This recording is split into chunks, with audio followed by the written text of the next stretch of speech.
And we're live. Hey, everybody. Jim Masters here. How you guys doing? It's so good to see you guys once again. We're always meeting here at the same time, same channel, our YouTube channel, Jim Masters TV. This is the Jim Masters Show Live, entertainment lifestyle talk show series where we're bringing back that lost art of conversation, sort of old school style. You know, some of the talk show hosts we always talk about, some of the veterans, the legends, Dick Cavett and Johnny Carson, some of the others. But we're mixing it in with a modern vibe and a modern blend of today. We've got guests that come in from literally all around the world, from all different backgrounds, celebrity friends that I know personally popping on, folks coming in from Broadway, Hollywood, television, film, music, stage, culinary arts, sports, comedy, inspiration, and everything else. Viewers that are watching and they're commenting right now.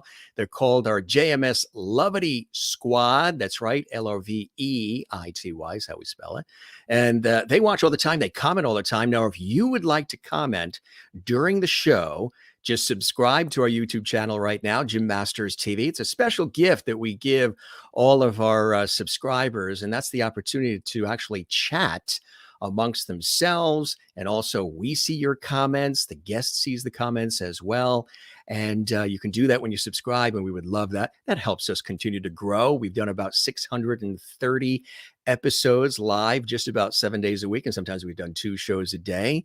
Hope you guys are doing well. It was a busy day for me. I was on the air on radio, and then we had a television project as well. We just got finished eating our dinner, had a big mug of hot chocolate with lots of whipped cream on it. You know, you got to do things to get prepared when you're going to go on and chat for a while. And I'm so excited, so happy, so stoked because I've got a great friend that's joining me here on the show, and he's so busy. You know, both of us have these crazy schedules working in these industries. He's hot off the heels of another movie premiere that he, of course, is involved in the production of. He's a prolific actor. Matter of fact, he was Frank Meltzer on Gossip Girl. Yes, you know Gossip Girl, of course. But he's been acting for years and years and years, and he's loved this craft. He's a prolific Hollywood film producer. He does a lot in New York and New England as well. He's an entrepreneur. He's owned all kinds of businesses, and he's just an all-around, down-to-earth, straight shooter. One of the nicest guys on the planet, and his name is David Gere, and he resides in Connecticut, in New England. He does a lot of production in Connecticut. He supports, you know, the region, which I think is really, really cool. He's joining us here on the Jim Masters Show Live. We're going to talk about some extraordinary projects. He's got like 3 or 4 movies that are out simultaneously right now, and you can catch them on places like Netflix and so much more. The last time he and I, this is actually a second interview that I've done. And again, here on our show, we don't even call these interviews. We call these conversations. But this is the second time. We've known each other way before, you know, the first conversation interview that we had. But the last time I saw him was actually on set when he was doing this really cool Christmas movie that had that whole New England feel. And Barbara Eden was in it. Yes. And a lot of other, you know, Denise Richardson, so many other incredible actors and actresses. There's Barbara as Mrs. Claus there. And he brings in top talent when he works on his movies. Actors, actresses, the top crew. I mean, he's a real stickler. I've seen him work on set. He's a perfectionist to a degree, which is really, really good. He sees things that, you know, a lot of people don't see.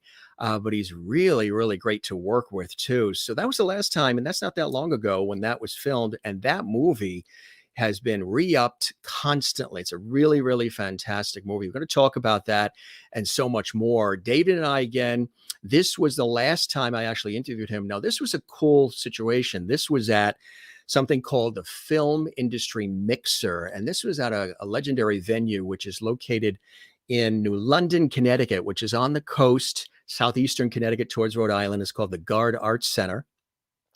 And I was brought in to interview a lot of the folks that were coming in from the various industries. So this was actually during that interview at the Gard Arts Center in New London, Connecticut. And that was a really awesome time as well. David, again, has been doing this for a long time. It's something that he's dreamed of. It's something that he's he's 110% in. You know, what is also really, really cool is he's also an extraordinary artist as well. In addition to everything else, we're going to talk about, you know, the movie career and the films and acting and everything else. But he also is a fantastic painter, and he's done quite a bit of commissions recently as well. His paintings were also featured in the Megan Fox movie he recently produced called Johnny and Clyde. So it's all sort of come full circle for David. He is a producer, an actor, an artist, a business entrepreneur, produced over 40 feature films, including critically regarded productions that have gained worldwide and theatrical distribution. He has a lifelong passion for the arts and is an accomplished abstract painter, notable businessman in his home state of Connecticut. And for over 20 years, he's worked professionally on both sides of the camera after a modeling career in New York City. That's right. He started his filmmaking journey while at Providence College as a BA in political science, a minor in film studies. He's a SAG actor who has appeared in television and film. His break came on the CW hit series Gossip Girl, portraying Frank Meltzer. David has an extensive entertainment business background as well, with a specialized focus in producing, fundraising, specialty casting, project operations. Recent productions include Johnny and Clyde, starring Megan Fox, You Are My Home, starring Alyssa Milano, My Adventures with Santa, yep, Pitching Tents, The Assault, Blood Circus, Christmas All Over Again, Bleed for This, Saving Christmas, Zero Road, and the documentaries Muhammad Ali Jr. and Credible. David has joined an elite level as a producer, working directly with his idol, the legendary Martin Scorsese, as their new project is out now, of course, Vault, about the infamous 1975 Providence Bonded Vault Heist, currently in wide release by Lionsgate, starring a host of iconic actors. David was recently awarded Connecticut Magazine's Top 40 Under 40 Business Entrepreneur, which recognizes his impressive work, multitude of areas in his home state. In 2015, he created what he considers his proudest accomplishment, Connecticut-based youth mentor program, which offers teens guidance and internships in the arts. And in 2018, David was awarded the keys to the city of Middletown, Connecticut. He's also currently the CEO of Vale Productions, along with another fabulous talent, Chelsea Vale, spectacular person as well, and hope to have her on at some point. But again, he's had an opportunity to work with a lot of incredible people, and it's my pleasure to welcome my buddy to the show. Now, again, gang, if you would like to comment during the show, subscribe to our YouTube channel. And while you do that, click the notification bell. We would love it if you do that. Why? Because that way there you'll be notified when we do all of our shows. And we generally do them just about 7 days a week live, including the weekends. So, and if you want to subscribe to our YouTube channel and not chat during the program, that's perfectly fine. You can just leave a comment on our YouTube channel as well, and give this episode a thumbs up. We would absolutely love that. Look at all that pile up of comments already. That's really, really cool. We love it. Lovity Squad. Hello to all of you.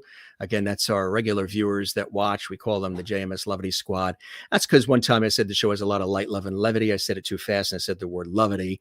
And from that point forward, everybody just jumped in. So, hey, let's welcome in the moments that we have with David, because again, he's very, very busy. He and I have been working on this, the planning of this for a while, and I'm so glad that he could join us here on the show. Let's welcome him live and direct from his home and studio, which is in Connecticut, my buddy, David Gere. Hey, David, welcome to the show. It's great to have you with us, my friend. Great to see you. I don't think I can live up to that introduction, but I will try. Thank you so much. I know everybody says that. They're like, wait a minute, that's me. I did that, and I did that, and I did that. You sure did. And let's go back in time, my friend, before, you know, we look at the career and everything. How have you been during the craziness of, you know, you've been very busy, even during a time that's been nutty and crazy and very reflective for all of us, this pandemic situation. How have you been? How's the family? And have you stayed creative, collaborative, connected, and sort of semi-sane during it all? Well, you know, as with all of us in the business, in the entertainment business, with regard to any involvement with being, whether you're an on-air talent or you're behind the camera, you're setting up projects, or you're making a movie. When the pandemic hit, Jim, I mean, we were worried. As a Yeah. company, my partners, my peers, as our entire industry waited to see how are we going to do this. We didn't necessarily have a project lined up, probably for 6-8 months, and then all of a Yeah. sudden the doors started to creep open. The industry, the guilds, producers, people that were working on this, in the hubs, and the hubs being really New York and LA, to try to figure out how are we going to shoot during this pandemic. So Yeah. we carved away at some commercials and some multimedia stuff. As I told you and shared with you, I did a lot of painting, which we'll talk about hopefully. But Yes. we were finally able to start shooting, and then the floodgates opened. And since COVID hit, I have produced about 7 movies, and all were built in around having to figure out how to shoot during COVID, but also having to figure out the way to do it on a budget with the COVID inclusions, and then work within the COVID protocols that the guilds put forth, SAG being the most stringent, as you know. So not easy, but once we figured it out as a company, Yeah. we got rolling. So That's really cool. That's really incredible. I mean, to be able to work around it all, because a lot of things I even saw with myself, working at the television studios, going in there and there's nobody there. The whole buildings are empty, just you and maybe camera people, a director, a producer, a fellow talent, and that's it. And the rest of the building's empty. It's been a little strange with all of that, trying to figure that out. Usually places that have been full of life, just dormant. Sure. But it's cool that you've been able to, keep it moving, keep the juices flowing. I want to go back in time a little bit as far as what really inspired you to want to get into the arts, to get into entertainment, not only as a performer yourself, which, you've pretty much nailed over the years, but also to want to create the art and inspire people in the way that you do and lift them up in the way that you do. You entertain them, but there's a lot of cool things about your work that really empowers other people, which I think is really cool, my friend.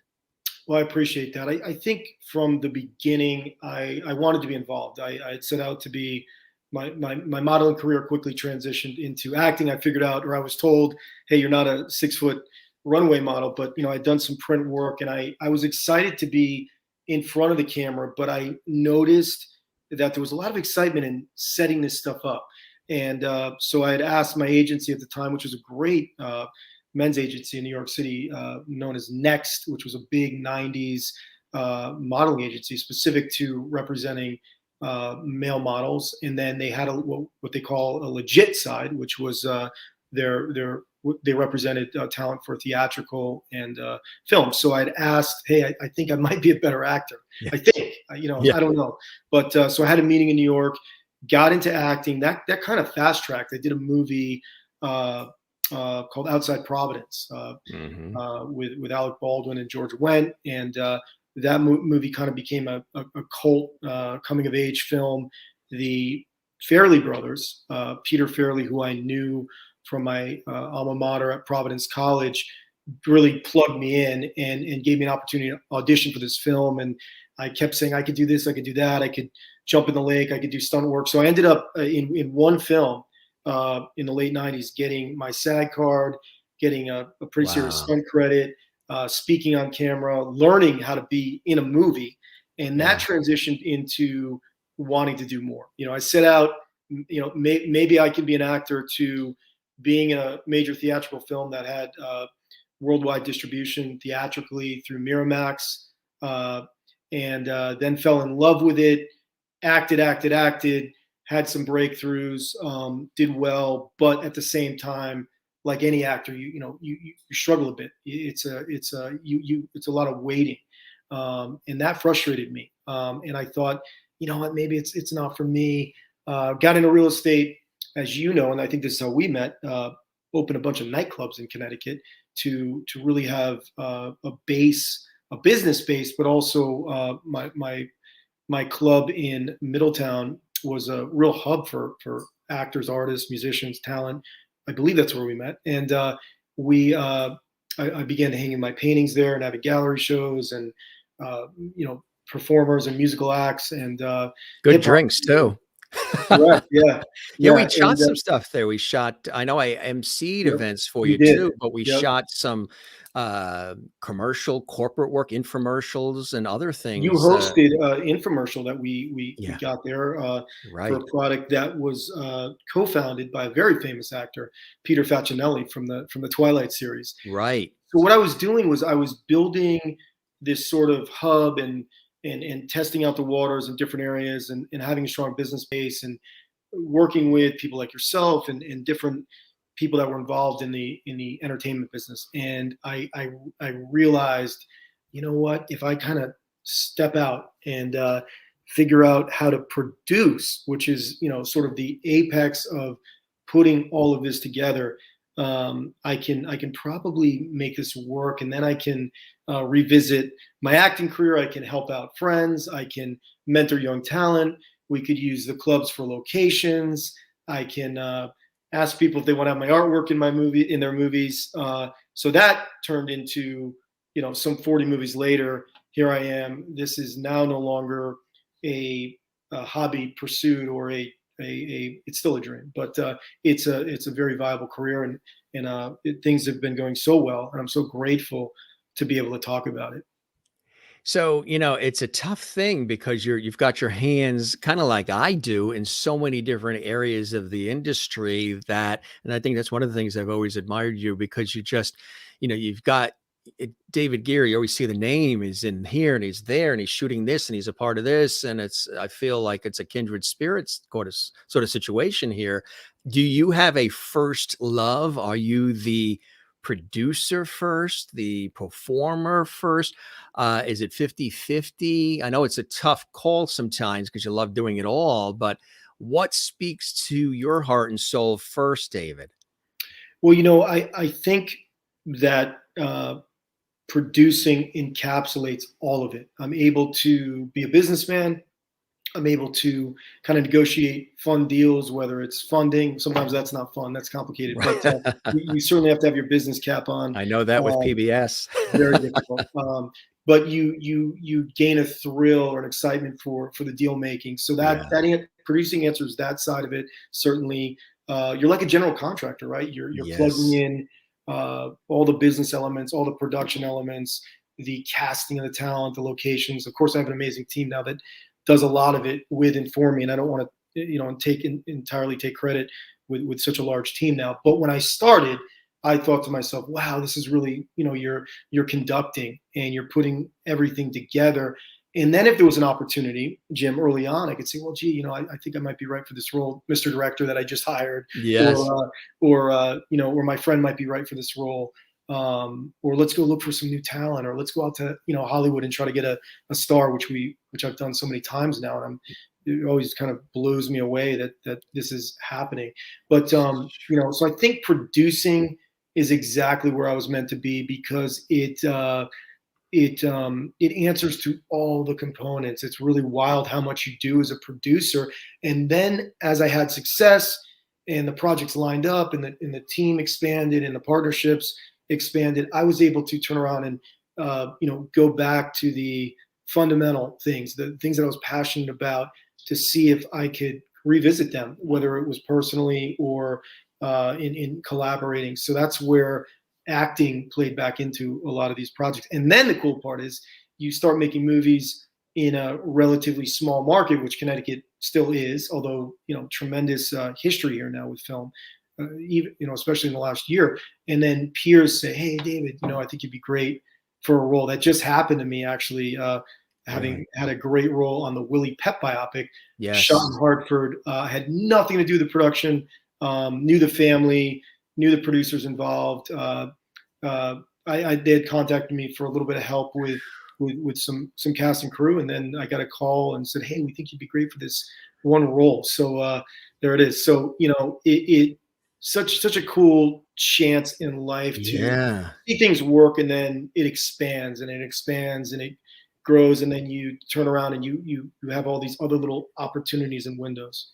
Tell us about that project while we're showing the shots here. That's very cool to have that, and that's shot in Hartford, Connecticut, In in the capital. Hartford, Oh, yeah, it's the true life story of, arguably Connecticut's most famous athlete, and yeah, one of Connecticut's most famous uh, uh, persons, Willie yeah, Pep, yeah. the famous flyweight featherweight boxer who had about 225 fights, Mm, barely lost, mhm. was at the peak and apex of his career as a world champion.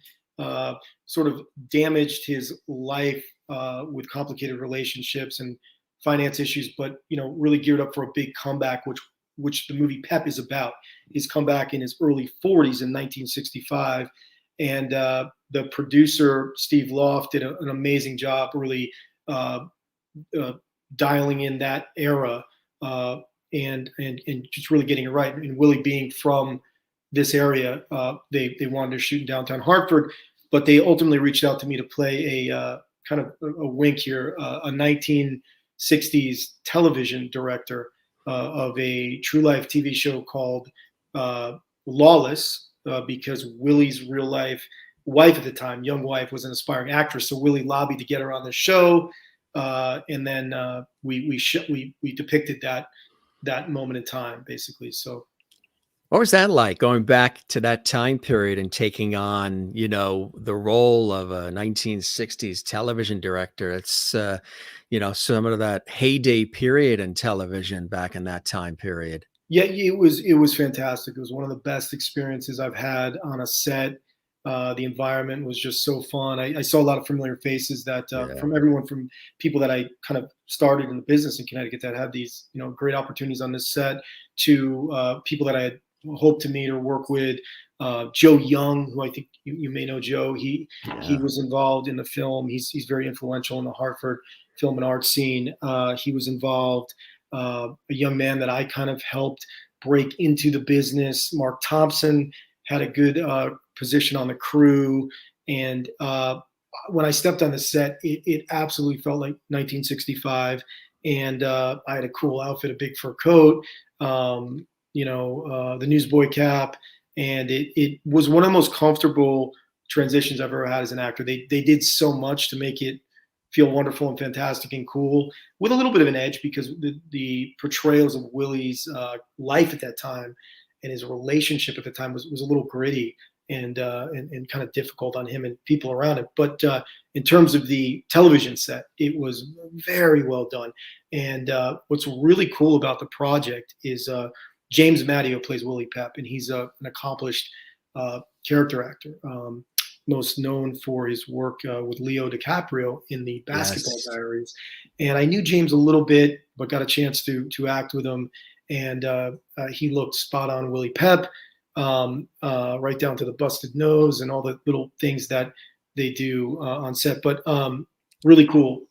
James and his group, were able to get Leo himself and Wow. Appian Way, Leo's production company, come on and EP the film. So it's got this mega A-list glitz to it, which will parlay into the release of the film in a positive way. And I had worked with Leo once and met him. I've got a cool picture with him somewhere, where I did some stunt work on the film Revolutionary Road, Right. that was shot partially in Connecticut, or actually entirely in Connecticut. So got to kind of reconnect there.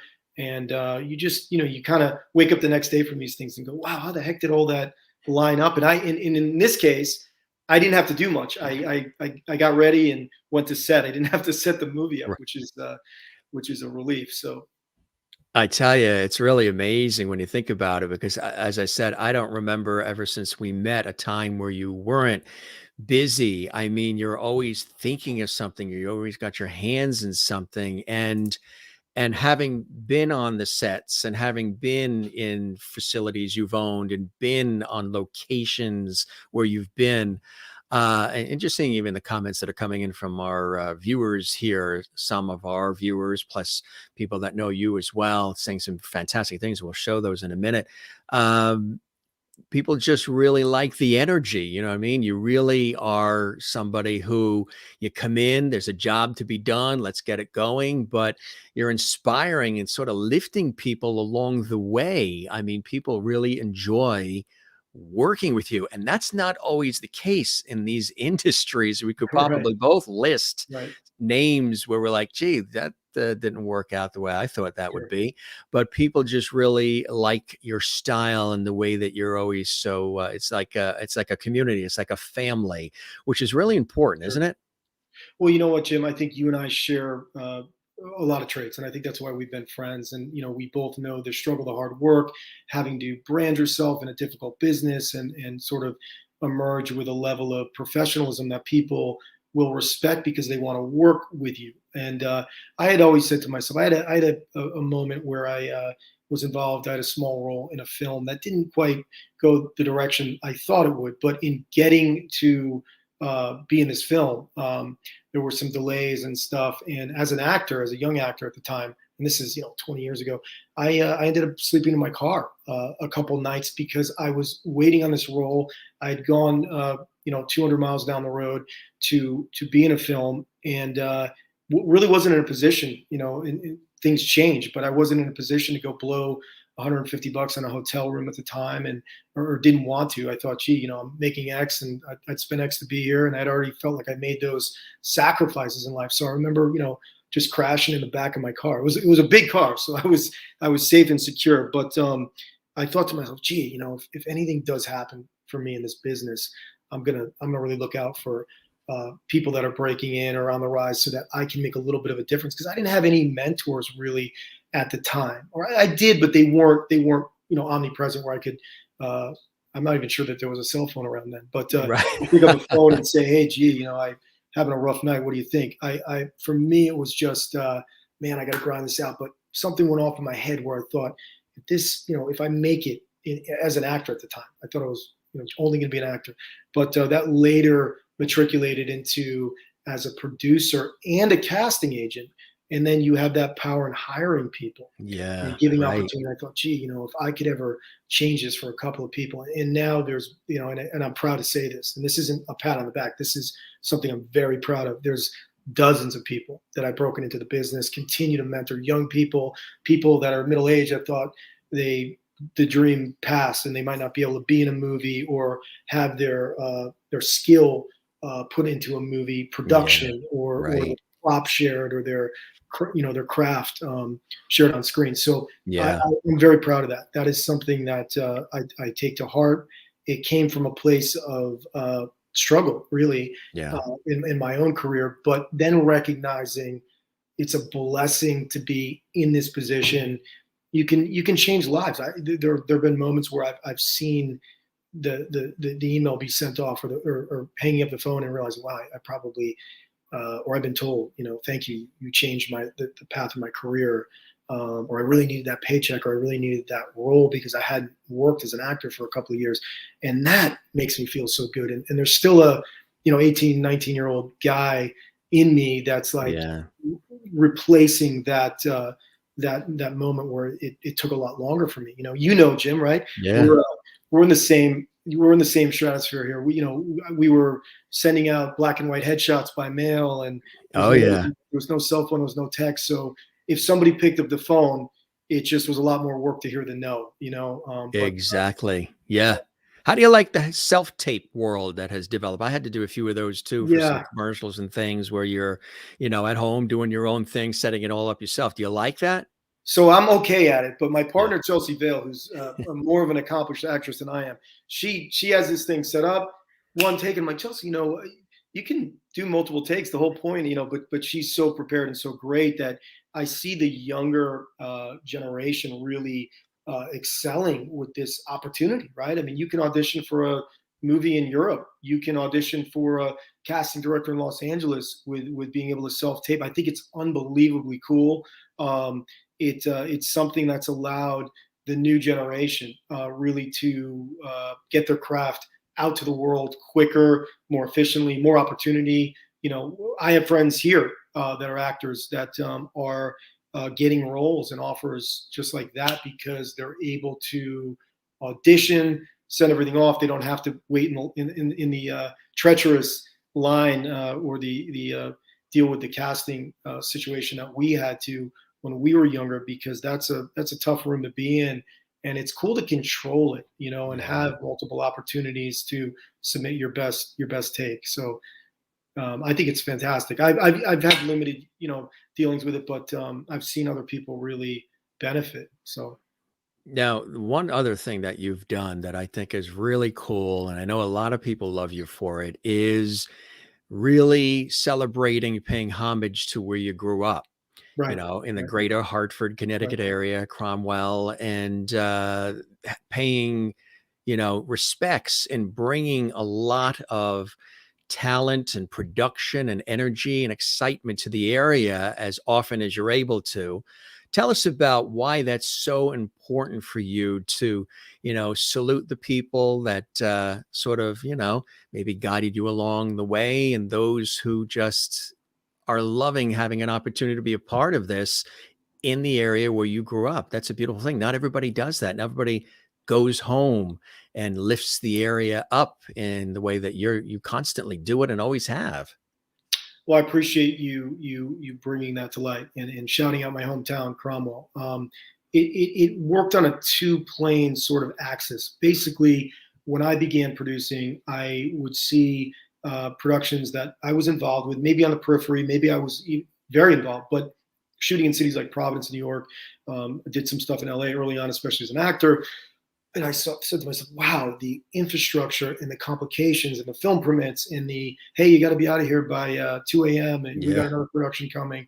And I think what I also observed was not everyone was excited, because in the A markets or in any city or town where movies are regularly made, or television, the zeal for it wears off and people become sort of annoyed. It's like a construction site. Oh, they're making another movie. I'm not gonna be able to walk up to my apartment, Right. right now, or whatever. And I thought, gee, if I could create a place to be able to do this a little bit easier, not have to deal with a lot of the red tape, and maybe get the community excited and have people contribute or start a career, or be involved on a level that kind of replicated my level of passion and excitement, because they're seeing it for the first time, or they're like, wow, that's really cool. A movie's being made down the street. And then I thought about my hometown. I thought, gee, my father had been the superintendent of schools. He had a tremendous reputation and love for the town, and a lot of support in the town. And I sort of had in my Rolodex all the powers to be in my community that were friends, family friends, or people that had been visiting my bar in Middletown. And I thought, gee, if I could kind of build this team of influence that could help me bring these films here on a budget, save some money, and then have people that are excited involved, maybe I could do it in Cromwell, Middletown. That's exactly what I did. I still do it today. Not every movie works here, but we have forests, rivers, streams, apartments, suburbia, beautiful homes, bustling kind of main drag. Cromwell in particular has a really cool old school downtown that's very kind of still 1960s. I've shot in just about every friend's business that I could think of. And it's worked, and it's worked on big films, small films, some of the the art house films that I've been involved in, and it's incredible what you can utilize when you've passed it, even for decades. And sometimes Chelsea, who's still relatively new to being out here, being from Los Angeles, she'll say, "Hey, David, what about that guy's house, or that guy's farm?" And I'm like, "Oh my God, I didn't even think of that," because I've seen it every day for decades. So that's sort of what I've been doing. And then most recently, I was really able to show that off in 2 or 3 films that we did during the pandemic. The Secrets by the Shore, which is going to be out on Lifetime this spring. We used everything in town. I mean, Jim, we shot everywhere on the Connecticut riverbank. We shot in the town hall.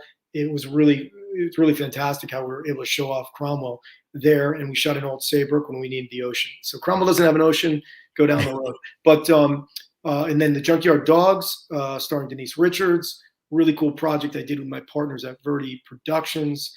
It was co-production with Vale Productions, and we used the town again. And Buddy has a beautiful home that overlooks the Connecticut River, so the whole neighborhood became the nice neighborhood that the Junkyard Dogs have to save from two very Home Alone type burglars. One of which is someone that was connected to Denise Richards' character's past. Yeah, with some zany, fun, wild stuff. And what we were able to do with these Hollywood dogs is incredible. The tricks and the fun, cool stuff. So show the town off, but it works because there are things that we have here that look really amazing on camera.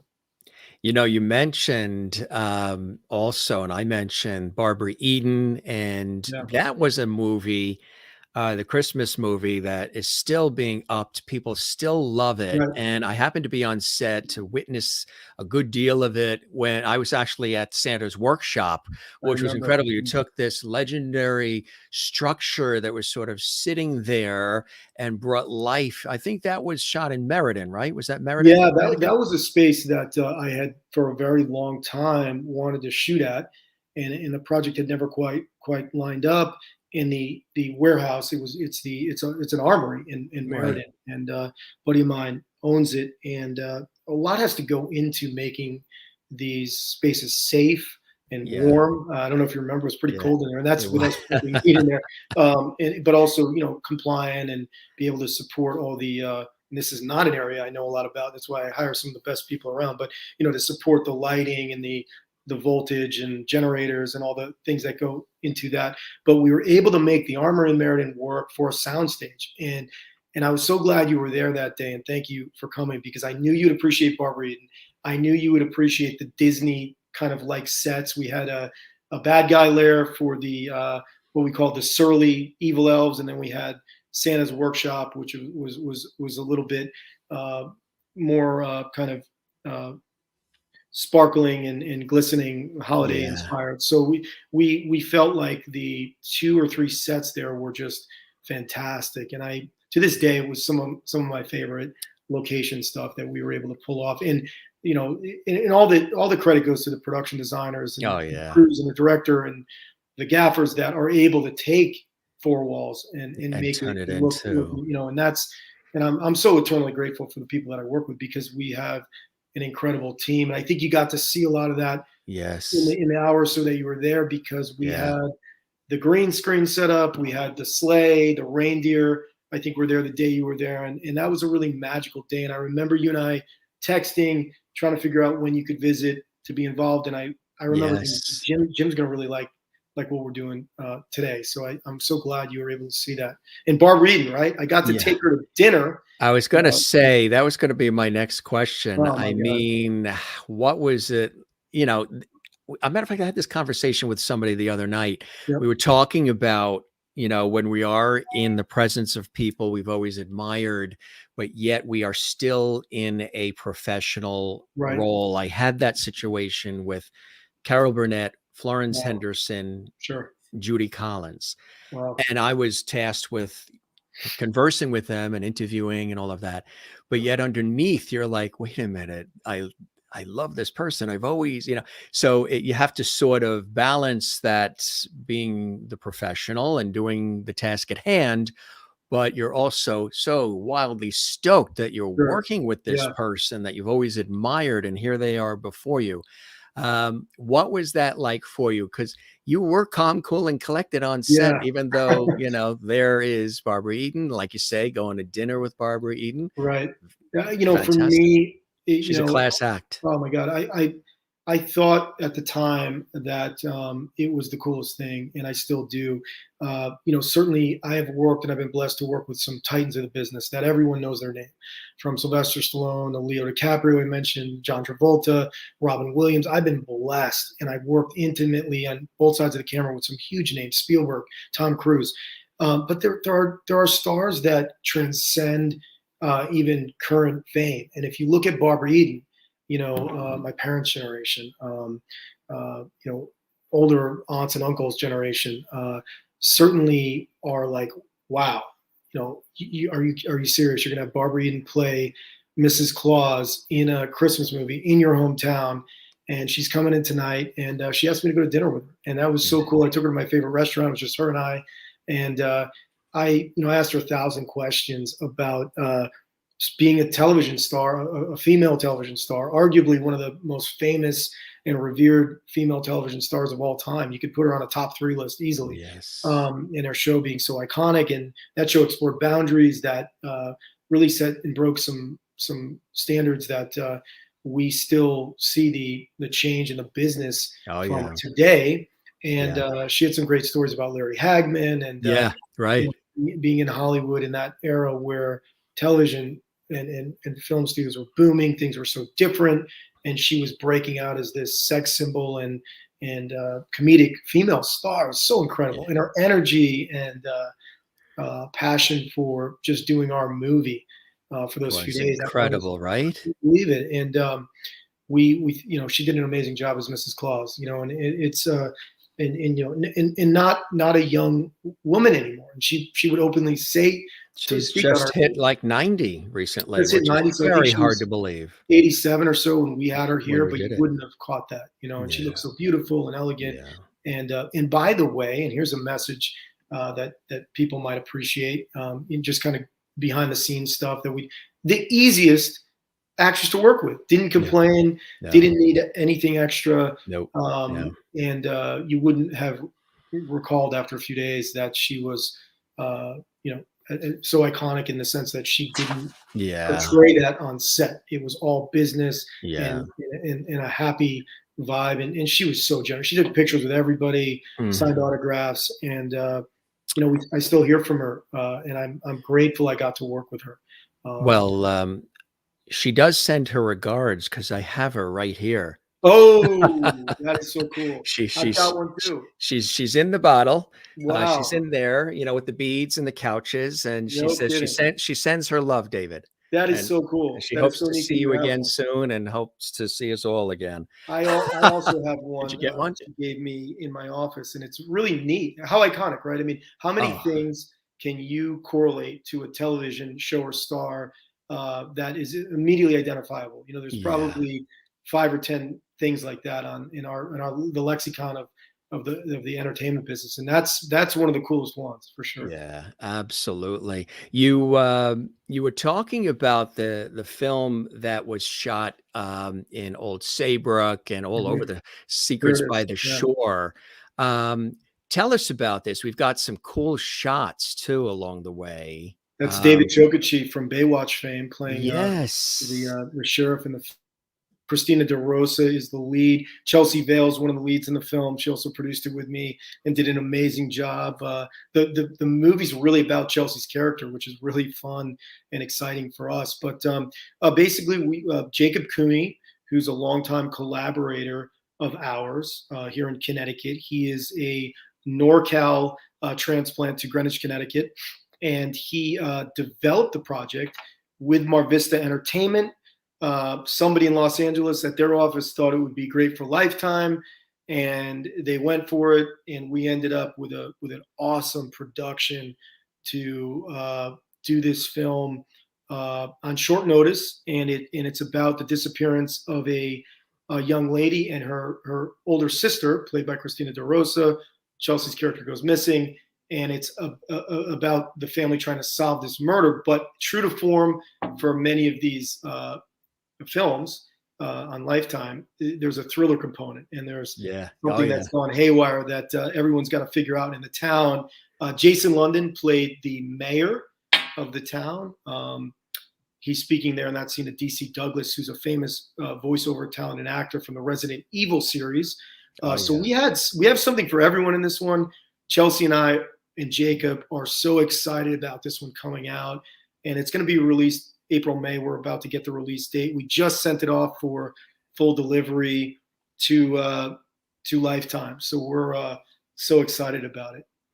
The Lifetime, that's Movie Network. That is really, really incredible. That is fantastic, isn't it? Yeah, and you know what's cool about this one, Jim? It's a hair deeper and more layered than some of their other films. Than It's the not, other you know, stuff, the somebody typical. killed a babysitter. It's a lot. Yeah. Jacob did a really, although those could be fun. Yeah. Jacob, A Jacob, kidnapping or yeah. yeah, Jacob did a great job with the script. So it's smart, it's layered. Like I said, it has something for everybody. And what I had said earlier held true on this one. Cromwell, Middletown does not have the ocean, right? So we cheated a piece of the river at different points for kind of a dock area and things like that. But we had to go down the road to Old Saybrook. I have a family friend who Yeah. allowed us to rent her beautiful, incredible home right on the water in Old Saybrook. The town was very cooperative and very welcomed us with open arms.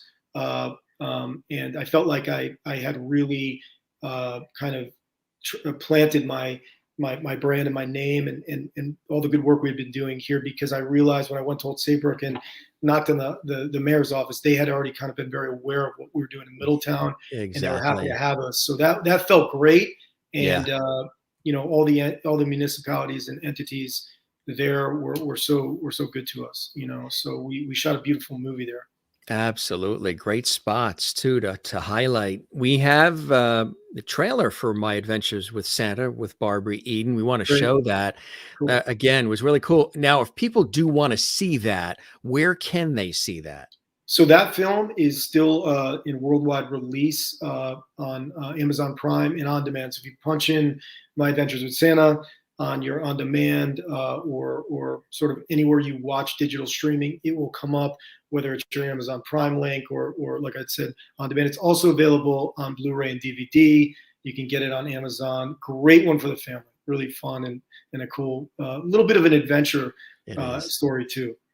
Really, it was fantastic too, because I know, you know, the newspapers and TV stations covered it, how you used a lot of the New England background, the Right. homes, and brought in, you know, the snow and sleds and used a historic train. I mean, you really, again, touched upon the area Yeah. and the history of the area to add in that authentic feel of Well, I have to Christmas. give credit again to Jacob, the director, because as he bounces around the locations that Chelsea and I kind of sort of eyeball, he'll look a little deeper and say, "Gee, Cromwell's sitting on a railroad track. Is there a train station?" And there is an old vintage depot that my buddy owns here in town. It used to be a gift shop. He's got his real estate office there. So you know, those little pieces add that nostalgic Christmas element that I think make it feel like home, you know, and remind you know native New Englanders of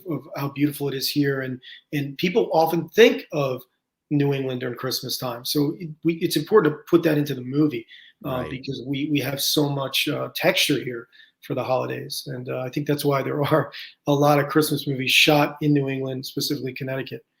Absolutely. Let's Hi to take a look. everybody that's saying hi, by the way. I Yeah, don't know how everybody. you normally do it, where if we, you know, we interact, but I appreciate when you shout out Yes. some things. Yeah, Mark Manifest is commenting, and Cool. Heather Langstrom, and she worked with me at Okay. iHeartRadio, and she's all excited that she's seeing us together. She's been commenting, and just everybody's been saying some really cool Hey, things. Mark. Hey, Heather.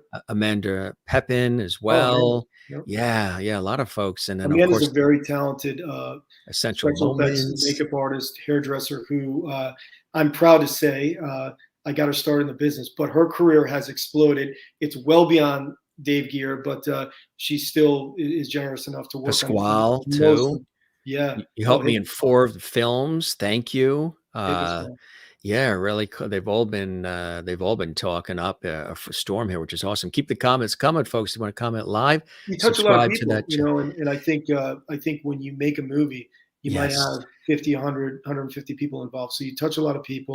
You know, you Yeah. always have an open door to bring people back. And then, like I said Right. earlier, there's a lot of people that have made a career out of starting with me or starting Right. here in Connecticut. And it's remarkable for me to see it. It really touches my heart because, again, you know, I was trying to figure this out for myself, and then I did not know that my journey would involve 1,000 of my friends. All You know, these other, right? that's one of the things about what we are blessed to do, you and I, is through our respective careers, reach and touch so many people in so many different ways that we work with or that are the viewers, listeners, consumers of what we do, and they feel connected, and there's a relatability, there's an authenticity to what we do. And I think people really connect with that, which is the icing on the cake, isn't it? I think so. I think, when you have an opportunity to share your passion, your story, and that journey continues, certainly you need the help. You can't do what we do without it takes that. a village. Yeah. It takes a village. And then people start cultivating their own stories, and and you see the chapters, and I often just sit back and say, how in the world did this all work out? But it's a continuing journey. We have to push forward for more projects and more dynamic projects and bigger projects. I think that it surprises me every day, because I did not imagine, like I said, I was trying to get on a set to be an extra. So, there's a man. It started with you. Well, but it also started with your talent. So I always remind people, thank you for acknowledging that I helped, but if you didn't have the talent, if you didn't show up on time, if you didn't, knock on my door, you wouldn't be doing it. And that's a testament to the individual. Exactly. You have to find it within before someone sees it in you. That's right. Exactly right. That's exactly right. Here's that clip, the trailer from that fantastic movie that we were talking about with Barbara Eden and a fabulous cast, My Adventures with Santa. I'm your host, Jim Masters. You're watching the Jim Masters Show live, and our very special guest is my buddy David Gere, extraordinary actor and film producer, entrepreneur, and so much more. Keep the comments coming. You can comment live during the show. If you subscribe to the YouTube channel, Jim Masters TV, click the notification bell so you never miss any of our episodes. We do this thing just about 7 days a week. We're somewhere around 630 episodes live daily. And leave a comment on our YouTube channel as well, and give this episode a thumbs up. Now we're going to rewind a little bit and take you back to Christmas, David Gere style. Here we go. Christmas time is the most wonderful time of the year. Valerie, it's late. We're waiting for you. Kids, I'll be right back. Guess we start without him. I'm sorry. I have to meet this deadline. It's almost midnight. I know. I'm so sorry. So many stories about Santa's adventures have been told throughout the years. But there's one tale that has yet to be revealed. Oh, dear. What's that place? It's the Christmas caboose. Look at that! Take this snow globe. Santa needs your help. That doesn't make any sense. What is that? A magic snow globe. Awesome! Welcome to the North Pole. Nolan, come with me. This is my workshop. Wow. I need a family to save the Christmas spirit. When I said I wanted to go away for the holidays, this isn't what I had in mind.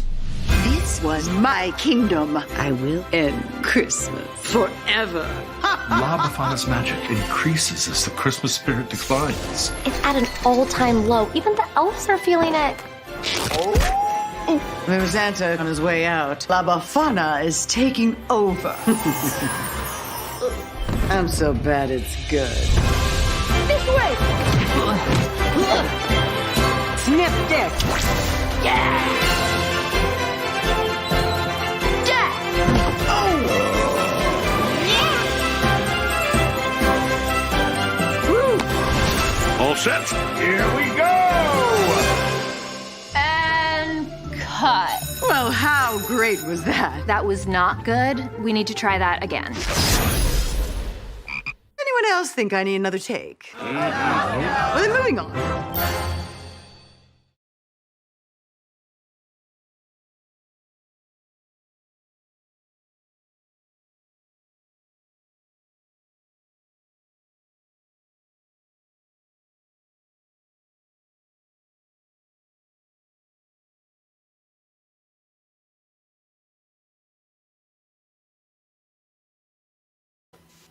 That was awesome. That just to see even the trailer, having seen the actual finished product, and to see it when it was actually coming to fruition, many weeks of toil, blood, sweat, and tears. Epic quality too. The production quality itself is top notch, my friend. Appreciate it. Brian Skiba directed that film. He's an LA-based director. He wrote the film, and we had an incredible crew. And I'm glad you saw it firsthand. Thank you for sharing the trailer. It's certainly one for the whole family to enjoy.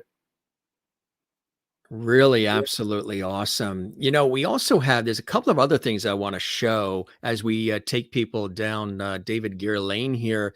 There's another video that I thought was really, really cool. And that is You Are My Home. We have the official trailer of that. Tell us about that, because I know you're very proud on that one too, David. Yeah, You Are My Home is out right now on Netflix, which to have a partnership with Netflix, I've done 2 films with them. Very important, because they are now kind of the predominant, they're a studio, they're a premier studio. That's very important in our business to have, somebody said tell a funny behind the scenes story. I'll think of it. But having the relationship with Netflix led to Jacob Cooney and myself having an opportunity to be involved in You Are My Home. And when I read the script, I was like, wow, someone took a true life social issue, a massive social issue that has such important gravity in the immigration issue on the Texas border, and put it in the context of a holiday film in a very unique way. Alyssa Milano was involved, and I thought, gee, there's someone that I had a crush on when I was 10 years old. I'd like to work with her.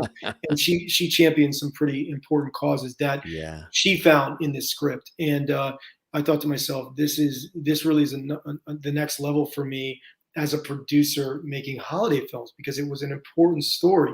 Right. And that film is out now on Netflix, and I'm just so proud of it because it addresses, again, important issues in it, and it has a happy context amid Christmas, but very serious film. And I think no less than 100 people have contacted me and said, I had to get the box of tissues out. You didn't tell me that I would, but in a good way, because we're telling an important story and bringing a lot of awareness to that issue. We read about these things in the news, where for those of us that might have some connection or experience there, but when you see it on a film and you realize, wow, these stories are very powerful, and families are affected and broken up, and so it's a good one to watch. But you may need the tissue box, because there are some emotional moments. But I'm so proud of that one. So he's giving you pre-warning: get the Kleenex, buy stock in Kleenex quickly, pronto. We got a clip here we want to show, which is the trailer, which was sent to us, which is really awesome. It is You Are My Home, the official trailer. Gang, David Gere, my guest. I'm Jim Masters, and the Jim Masters Show Live. Thanks, everybody, for joining us. Lots of new folks joining us, merging in with our Levity squad. We mentioned the show has a lot of light, love, levity. I said it too fast. Out came the word levity. So you guys are saying David is now a levity. It's been a levity for years. He's now part of the JMS Levity Squad. Thanks to our viewers who are commenting. Thanks to new folks who are popping in as well. Love having you guys here. And we'll take a look at more of those comments as we go along too. Right now, here is the official trailer for You Are My Home, another David Gere extravaganza.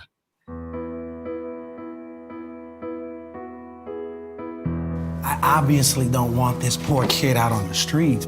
We can't keep her here. Okay, if they take another child in today, they could get closed down. Excuse me, miss. Where are your parents? It's me that they want, okay? I have to go back. Well, then what about Chloe? She has not been the same since she lost Adam and Marco. Welcome to my home.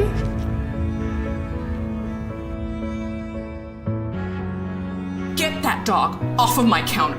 I do not know how to handle her. When I try to treat her like an adult and let her make carnitas and tortillas, she blows up my kitchen.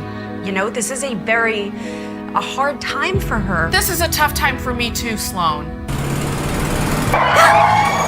Did I catch you at a bad time? You. What are you doing here? Hi. If you actually are taking a child away from their parents, that's called abduction. Okay, this little girl is an American. Her mom was taken away for no other reason than not having the right paperwork to be on the wrong side of an imaginary.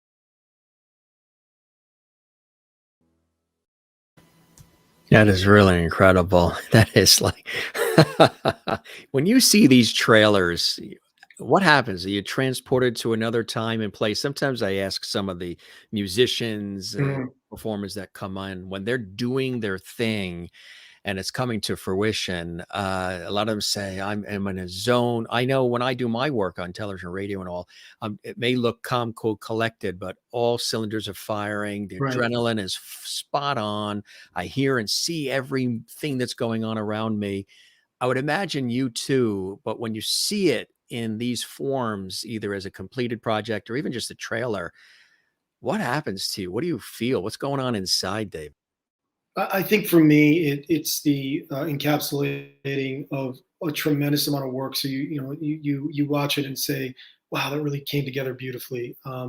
And also, I see the talent brought to the production from the different department heads, whether it's makeup or production design or the person handling the picture cars and locations. And you see it in its entirety, the way it's meant to be put together. And it always blows me away because we work with so many talented people that their work is finally shown off when the film comes out or you see the trailer, because you don't always get to see that on set because you're not entirely sure of how the pieces are going to be put together by the editor and the director who's overseeing post-production.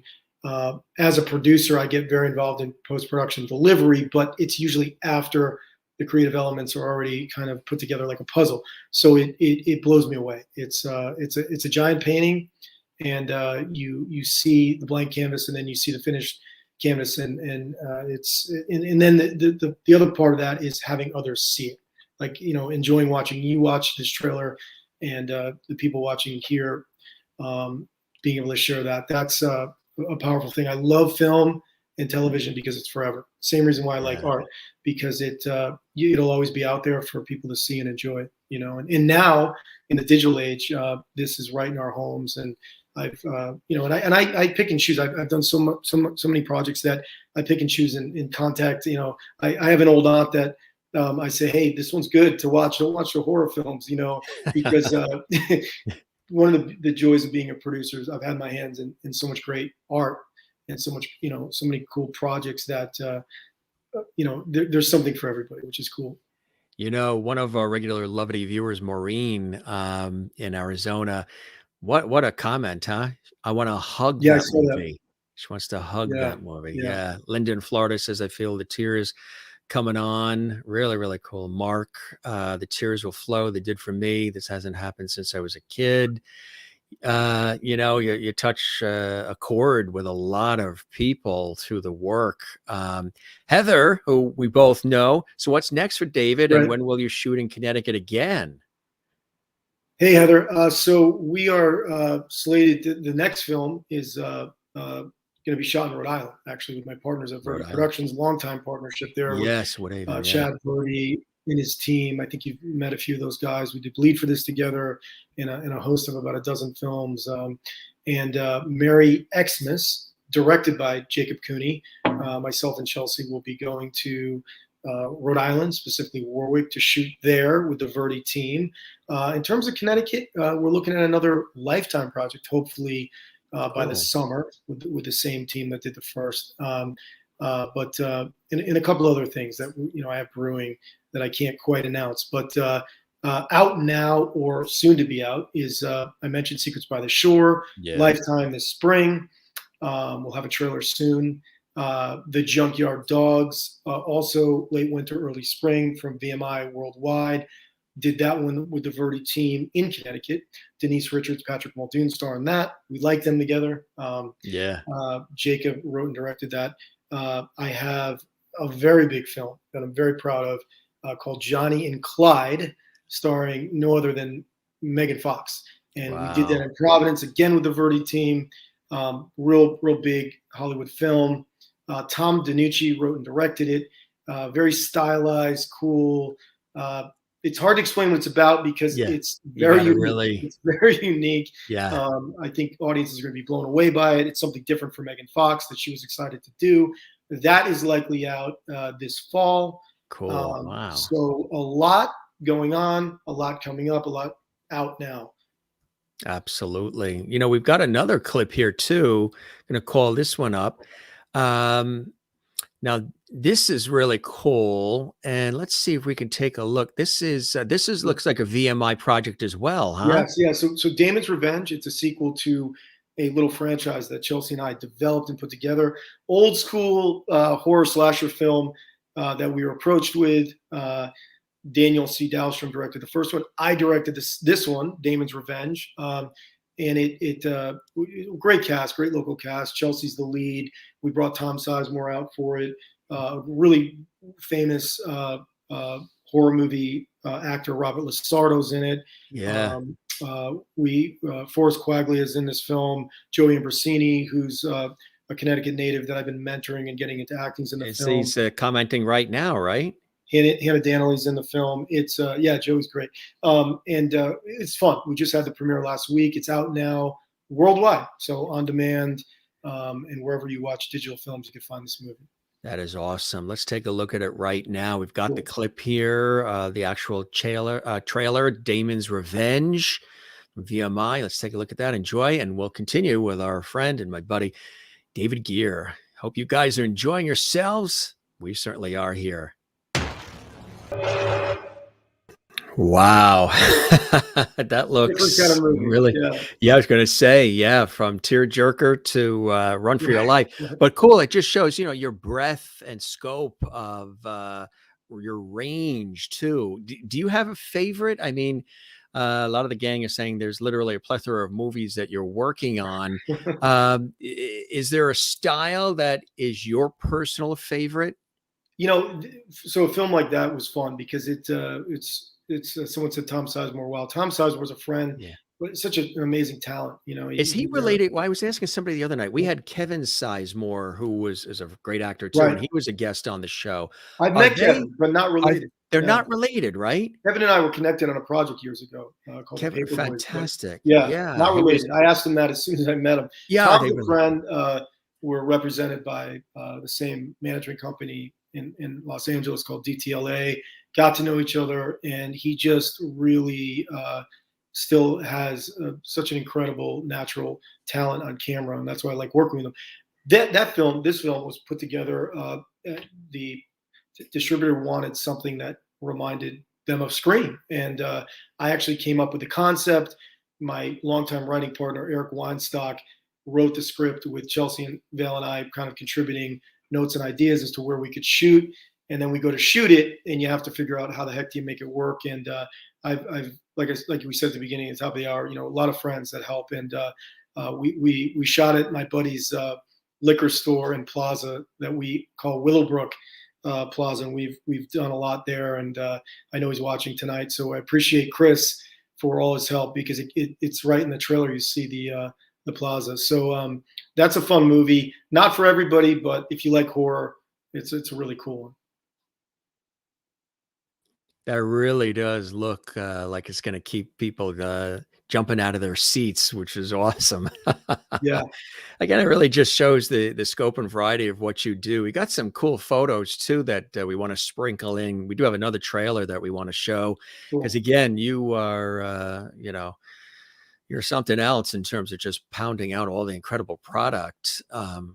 This is a great shot. Junkyard Dogs. Yep. Yes. Yeah. And again, where can people see that? So that we're about to drop the trailer, Jim. We're about to drop the trailer next month, and then it's going to come out late winter, early spring. I'll have a release date soon. Cool. I'll Keep me blast it out posted. on social media. This one is great, really fun. I think families and kids and all audiences are going to love it. It's really got something for everybody. Absolutely. Look at this There's shot the Megan too. Fox film. Yep, Johnny and Clyde. Yeah, I mean, that's working with Megan Fox too. Again, another fantastic opportunity, huh? Oh yeah, she came to set kind of in this week she was having where she was in all the tabloids and covered everywhere. And her relationship with Machine Gun Kelly certainly puts them both in a different stratosphere of fame and adulation and notoriety. And we had her right when she came from New York, from the VMAs and the I guess it was the Met Gala. And it was really cool to have her. And Machine Gun Kelly visited, and I put photos up on my social media, and got 1,000 people asking me about them. And they're really a cool couple that are, doing something a little different with their relationship. But you see how it translates into her work, because she's so passionate and brings a lot of exuberance to her work. And you can see she's reinvigorated, which is really cool. That's why I think she loved the character that she played in our film.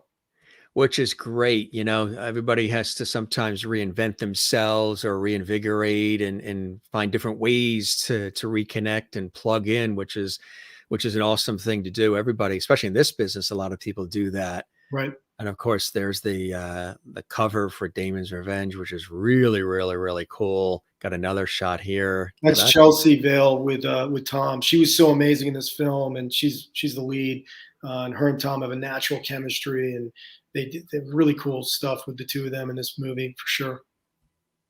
There's another one there. Yep, Hannah Danley, LA-based actress that we brought out for a couple of movies, including this one. And Chelsea. That is really, really cool. And then this too. There it is. Yeah. That's great. Yeah. Jacob did a tremendous job. And the challenge was, they always say, don't make a movie with kids and animals, because kids and animals. Yeah. Really difficult. But we had great kids, and we had, Chelsea was able to find a pro Hollywood dog outfit out of New Jersey. And they had done a lot of stuff, and the dogs were so highly trained. Just wait till you see the movie. You can't believe what these dogs can do on command. They're better actors than some of the actual two-legged ones, right? right. But really, and I say that kiddingly, because we had great actors in film. But the dogs they blew everyone away. They surprised everyone. Is really what I should have said. So, that is really, really cool. Got some more cool things here too. Now, I mentioned you've really been dabbling in your art during the pandemic as well, pumping out all this great movie product, but you've been delving in, digging deep within yourself. Tell us about when that started, and here's some of the work we're talking about here, gang. I appreciate, I said to you, I'd love to be able to talk about my art, because I often don't get that chance, and it means a lot. I've been painting and drawing since I was a kid, like many children, right? And I think there's a phase in your life where everyone's an artist, right? Yes. Through school and projects when you're young, and then some people stop, or some people continue, and people often continue in a different avenue, whether it's music, or we're talking about all the performing arts here today. But for me, I never stopped painting, and maybe 15 years ago, I started to take it really serious. I loosened my style up. I said, hey, I don't have the time, and my eyesight might be changing, where I'm not really able to sit for 10, 12 hours and do these hyper realistic pen and ink drawings like I was sort of doing. And then I opened the shadow room, and if you recall, Jim, it was also an art gallery, and that was very important to me. And the first thing I did was hang my paintings. And then when I would meet other artists, and there were some amazing ones that came through the door that I'm still friends with today, I would say, hey, the whole point was I was waiting for you. Let me buy you a drink, because I'm going to take mine down. Let's put up the work of these other local artists. And we had some great, as you know, Middletown's a fascinating city for the arts. Oh, yeah. So, with the Wesleyan influence and just even the street artists and people that are there, you see some pretty amazing things just driving down Main Street. So it was a gallery. You could have a drink, you could listen to music, but it was an art gallery. And that was so important to me. And a fascinating thing happened. That's a self-portrait. A fascinating thing happened to me people not only took an interest in my art, they took an interest in the artists around me, and we started to have shows together. And I would always say, I'm not going to, hang a painting or show a painting if I can't show 5 or 10 of my friends, because artists need a break in life. Yes. And I was good at getting us some attention, and we started to do that in the city of Middletown. The United Way chapter there really got behind me. Fast forward to I still paint. I've been asked to paint for some pretty high profile individuals and celebrities that I work with. And it's been a blessing, and it's gotten me through challenging times like the pandemic. I did a lot of art, and my paintings are very deep. They're personal. They're about my experience. Thank you, Linda. I appreciate that. See, I get more excited when people notice respond to the work, movies, right? Because it's so much of me. Exactly. And it's like exclusively you. Yeah. Thank you. This self-portrait deals with a very a deep loss that I had in my life as a child. Yeah. I'm trying not to get emotional, but yeah. If it weren't for this, I would probably be a lot different of a person. I don't know that I would have accomplished as much in the world of film and entertainment, because I needed a bridge. I needed something that was me and personal, that I felt was safe and I could put down on a canvas and then continue forward, and film allows for that, but not really, because the composing of a movie is so many people, and you often do. Right. I don't want to ever say I lost my identity as a producer, because I'm the one that's putting it together. But I certainly, you never can look at a film or and say, well, that was entirely David, and I don't want it to be that way. It could never be that way. I'm grateful for the team, but as an artist, there needed to be that in my life, and that's painting. I tell you, to be able to express yourself, it's also therapeutic, cathartic, and an outlet, isn't it? It's just like picking up a guitar and playing a guitar. It's an exclusively, because we need that too, because you're in the public eye, I'm in the public eye, and we're always, being pulled and always have to do a lot of different things, and entertaining and inspiring and creating and thinking and all of it 24/7. And then you have to have your thing, that Zen place, that escape, that thing that is, you can go to it and it's your own world. I mean, here you are, we're in these capacities, sort of creating these environments, creating these auras, creating these images, creating these worlds that other people can escape into. Yes. Whether it's comedy, horror, drama, romance, family, whatever it is, other people can be lifted up out of their day-to-day humdrum and the chaos of life and pandemics and everything, and taxes and flat tires, for the time that they're watching a David Gere movie or whatever it is. And you got to have the balance of having a place, a world that David can escape into. Yes. And that's important, because not only is it a great thing just from an artistic point of view, but you get to sort of cleanse and refresh and then come out of that ready to take on the next big project, right? That's why you're the host. You said that much with a much more profound sort of bookend than I could have. But what you said touched me, because that's exactly right for me. And I know you've experienced that in your life too. And, I make a mess when I paint, literally, but emotionally too. And for me, if I didn't have that release, Jim, I don't know, necessarily where my headspace would be. And I'm blessed, and I understand it's a little bit to do with my Hollywood life, but I'm blessed that I've reached a sort of an apex right now as a painter. I don't often talk about it. I don't always share it on social media, because again, a little bit of it is still private for me. I'm learning to show my work. That took a long time. But I'm blessed that through my Hollywood connections, I've sold and done work at a level that I wouldn't have ever imagined as the 10-year-old boy still drawing E.T.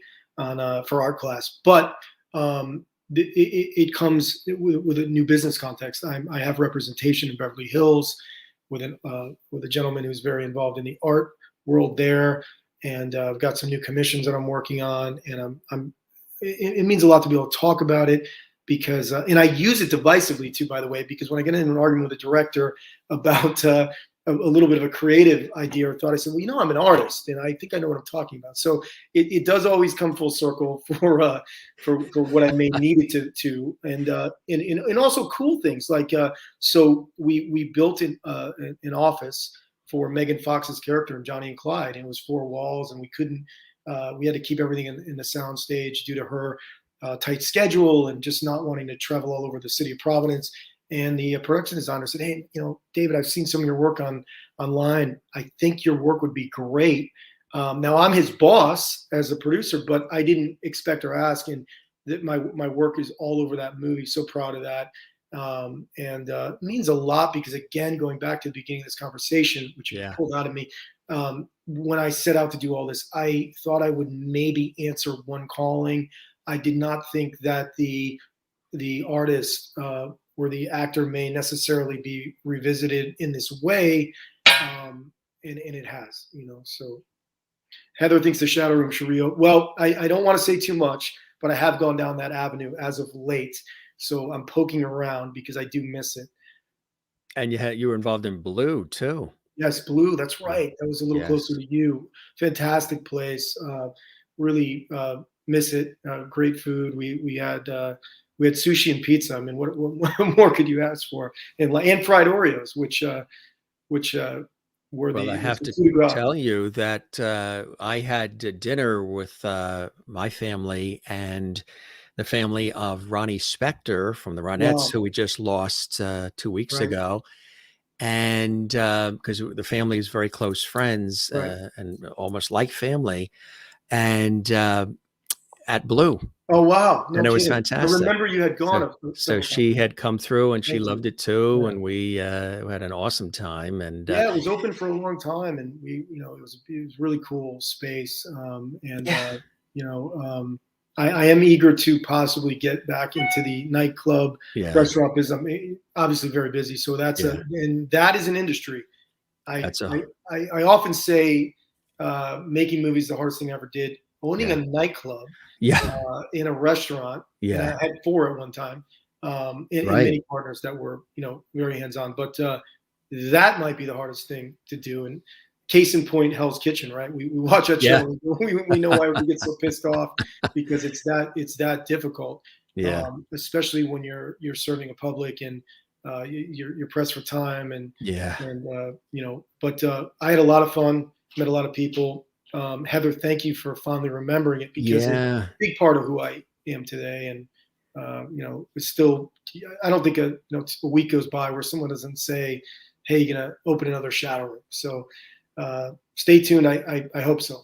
I bet they also say, hey, didn't you play Frank Meltzer on Gossip Girl? Oh, that was cool. Yeah, I did. How'd that happen? Probably my biggest break as an actor. That was a big one, right? I had a representation in New York, and I'd done, you know, a bunch of bit parts and smaller stuff, and I had an agent that really believed in me, and there was this new show, and it hadn't aired yet. I think I'm on episode 4 or 5 of season 1. Auditioned in New York for the powers that be at the CW network that set up shop for this amazing, trendy, cool show, which really I think changed the way the teen dramas were kind of being made. You know, we had our 90210s and shows like that, but this one was a little bit you know, sexier and hipper, and incorporated all the elements of the social media world in that generation. So I played of all things a white collar drug dealer, Frank Meltzer, of the patriarchs of the show, who was referred to as the captain, who's Chase Coleman's dad. And he was involved in some nefarious things, and my character appears in an episode. But that was a big break for me. That's national, international exposure. My friends and family got to turn on the CW network and see me in prime time, and that opened a lot of doors. You know, these little moments, big moments, I should say. But they're little moments in time. And then you still get feedback, and people all over the world have seen that show and ask me about it. Reruns, it goes on forever.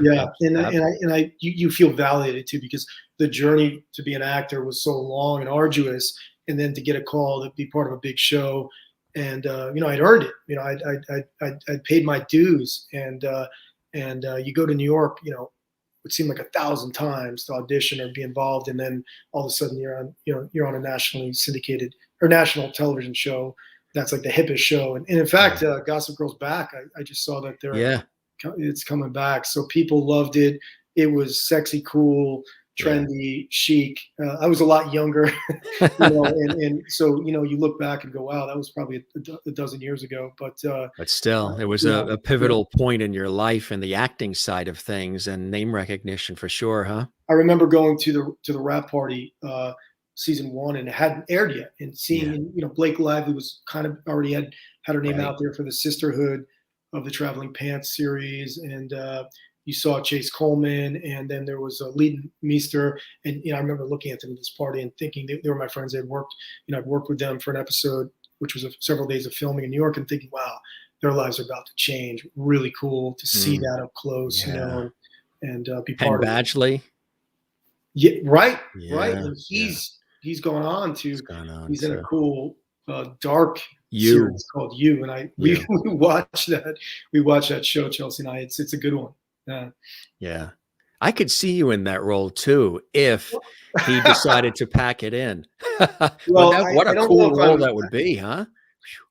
He struggled with it. I know in interviews he says he struggles, because it gets really, really dark. I mean, he's brilliant in it, but and when I met him, he basically played a really good, very wholesome character on Gossip Girl for the most part, or at least when I was involved with the show. And then to think, man, this dark turn, how talented he is. What you got to I pull appreciate you saying that. That's a cool role. I've played some bad guy characters, but that one is very layered, and it's really amazing how they piece it together, because you're seeing everything in real time, but then the overlay of the voice over the mind's eye from his character's perspective, it really draws you in. Yeah, it draws you in, and then it's gotcha. People love the true crime stuff, right? So that they really do. Smart. They absolutely do. Yeah. We've got another trailer here that I know is something you're excited about. Credible. Tell us about that. So I've been chronicling the life and times of a pretty famous pro wrestler who was in the WWE for a very long time. His real name is PJ Polacco, and he grew up in and around Waterbury, Connecticut. He wrestled in WWE as Justin Credible. And the guy reached a high level of fame to the point where we had action figures at Walmart, and was what we'd call like a mid-card wrestler, where people certainly knew who he was and had a big fandom, but he never became Hulk Hogan by no means. So there was a struggle post wrestling, and unfortunately he fell into a very dark world of addiction, which he openly had spoken on publicly, and it sort of ruined his life at one point. And I got to know him having been a little bit involved in the world of pro wrestling, having cast a lot of pro wrestlers in my movies, and we were introduced to each other. And I thought, gee, this would be an amazing documentary, and he's right up the road. Documentaries are challenging, Jim, as you know, because you have to stay with your subject. But if someone's close by, we were able to crew up and sort of have a perpetual sort of filming of his life from about 2018 through last year, and highs and lows. And I directed it, which was really cool. Don't often direct, but Chelsea Vale and I produced it. We had an EP. My partner Douglas Cartelli, who was very generous in his support of the film. My longtime cinematographer and brilliant friend and partner Ryan Sweeney shot it in a way that's incredibly intimate but cinematic and beautiful. And then the Verdi team came on and got involved on the release and distribution end. It's now in post-production, and it's intense. It's dark. It's difficult. It deals with fame, the rise and fall of a person deeply affected by alcohol and drugs. Yeah. But there's a redemptive element that we're very happy that came about. That's really cool. Let's take a look at that. We've got the trailer here for that. Again, it's called Credible. I think you're going to enjoy this as well, gang. And we'll be back with my special guest. I'm Jim Masters. That's David Gere. This is the Jim Masters Show live. Good to see everybody watching from all around the world. Keep the comments coming, and thanks for tuning in tonight. Here's Credible.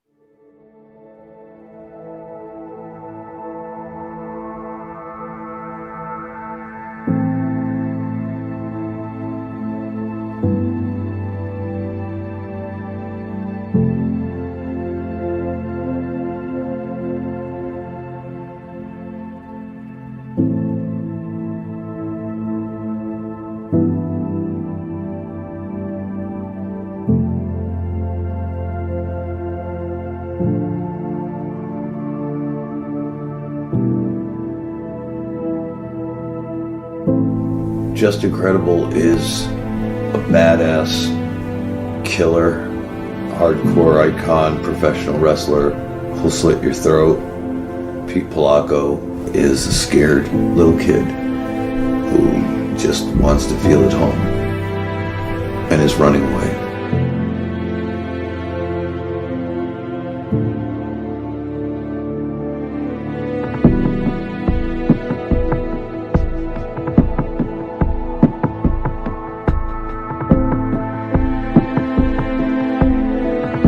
It's all crazy, and it's so true. But it destroys people's lives.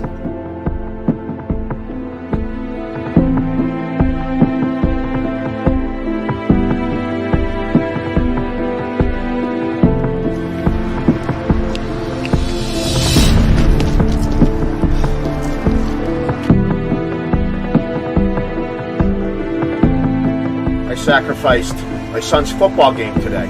2 meetings today. Came up from the city. Why? To help Pete again. What's Pete doing for me? What's Pete doing for anybody? What's he doing for his children? What's he doing for his wife? Except sitting in a jail. This is the 3rd time in a month.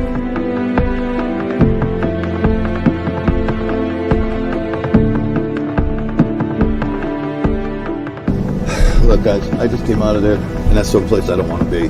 And all the fans that have stuck with me, however many out there, trust me, I've come in this business 25 years and 44 years of my entire fucking life not to go out like this, not for you, not for me, not for my fucking family. I will not let you down, and I swear to Christ, as I stand here today, I will not go back in that place ever again.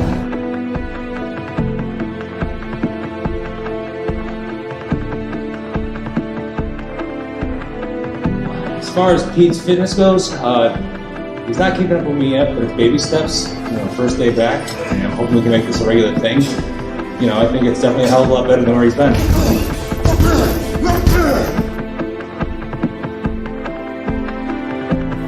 I became a world champion. Kids looked up to me.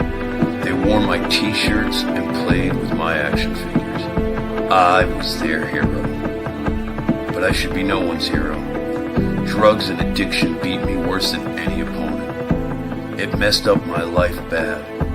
It broke me beyond what any ring could ever do.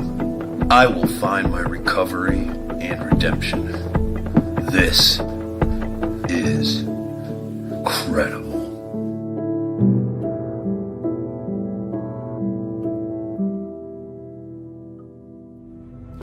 What don't you understand, man? This is not a joke. This is my goddamn life. I told you, I've had enough.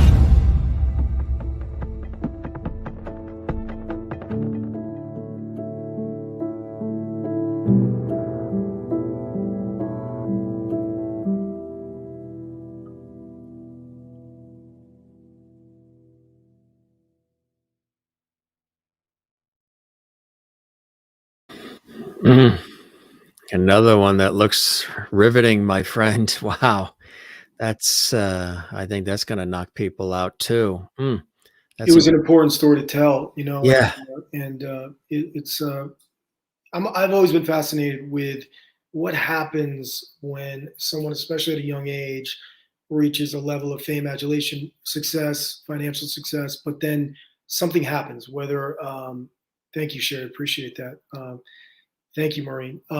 It fascinated me, how in the world were some of his contemporaries and peers, who I know, living in Florida in a condo with $10 million in the bank because they reach the level of fame and success in pro wrestling that set up their lives, their generational success for their families. But Pete was right there. It should have happened for him, and it didn't. What derailed? There's a lot of commentary in the pro wrestling business.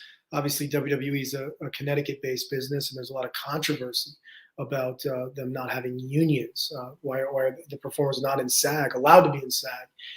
So he was affected by all these things, but ultimately, to his own admission, the number one demon in his life was addiction, and it cost him. It basically nearly cost him his family, his life, and his career. So I was fascinated by the story. Pete is a friend. He's an incredible guy.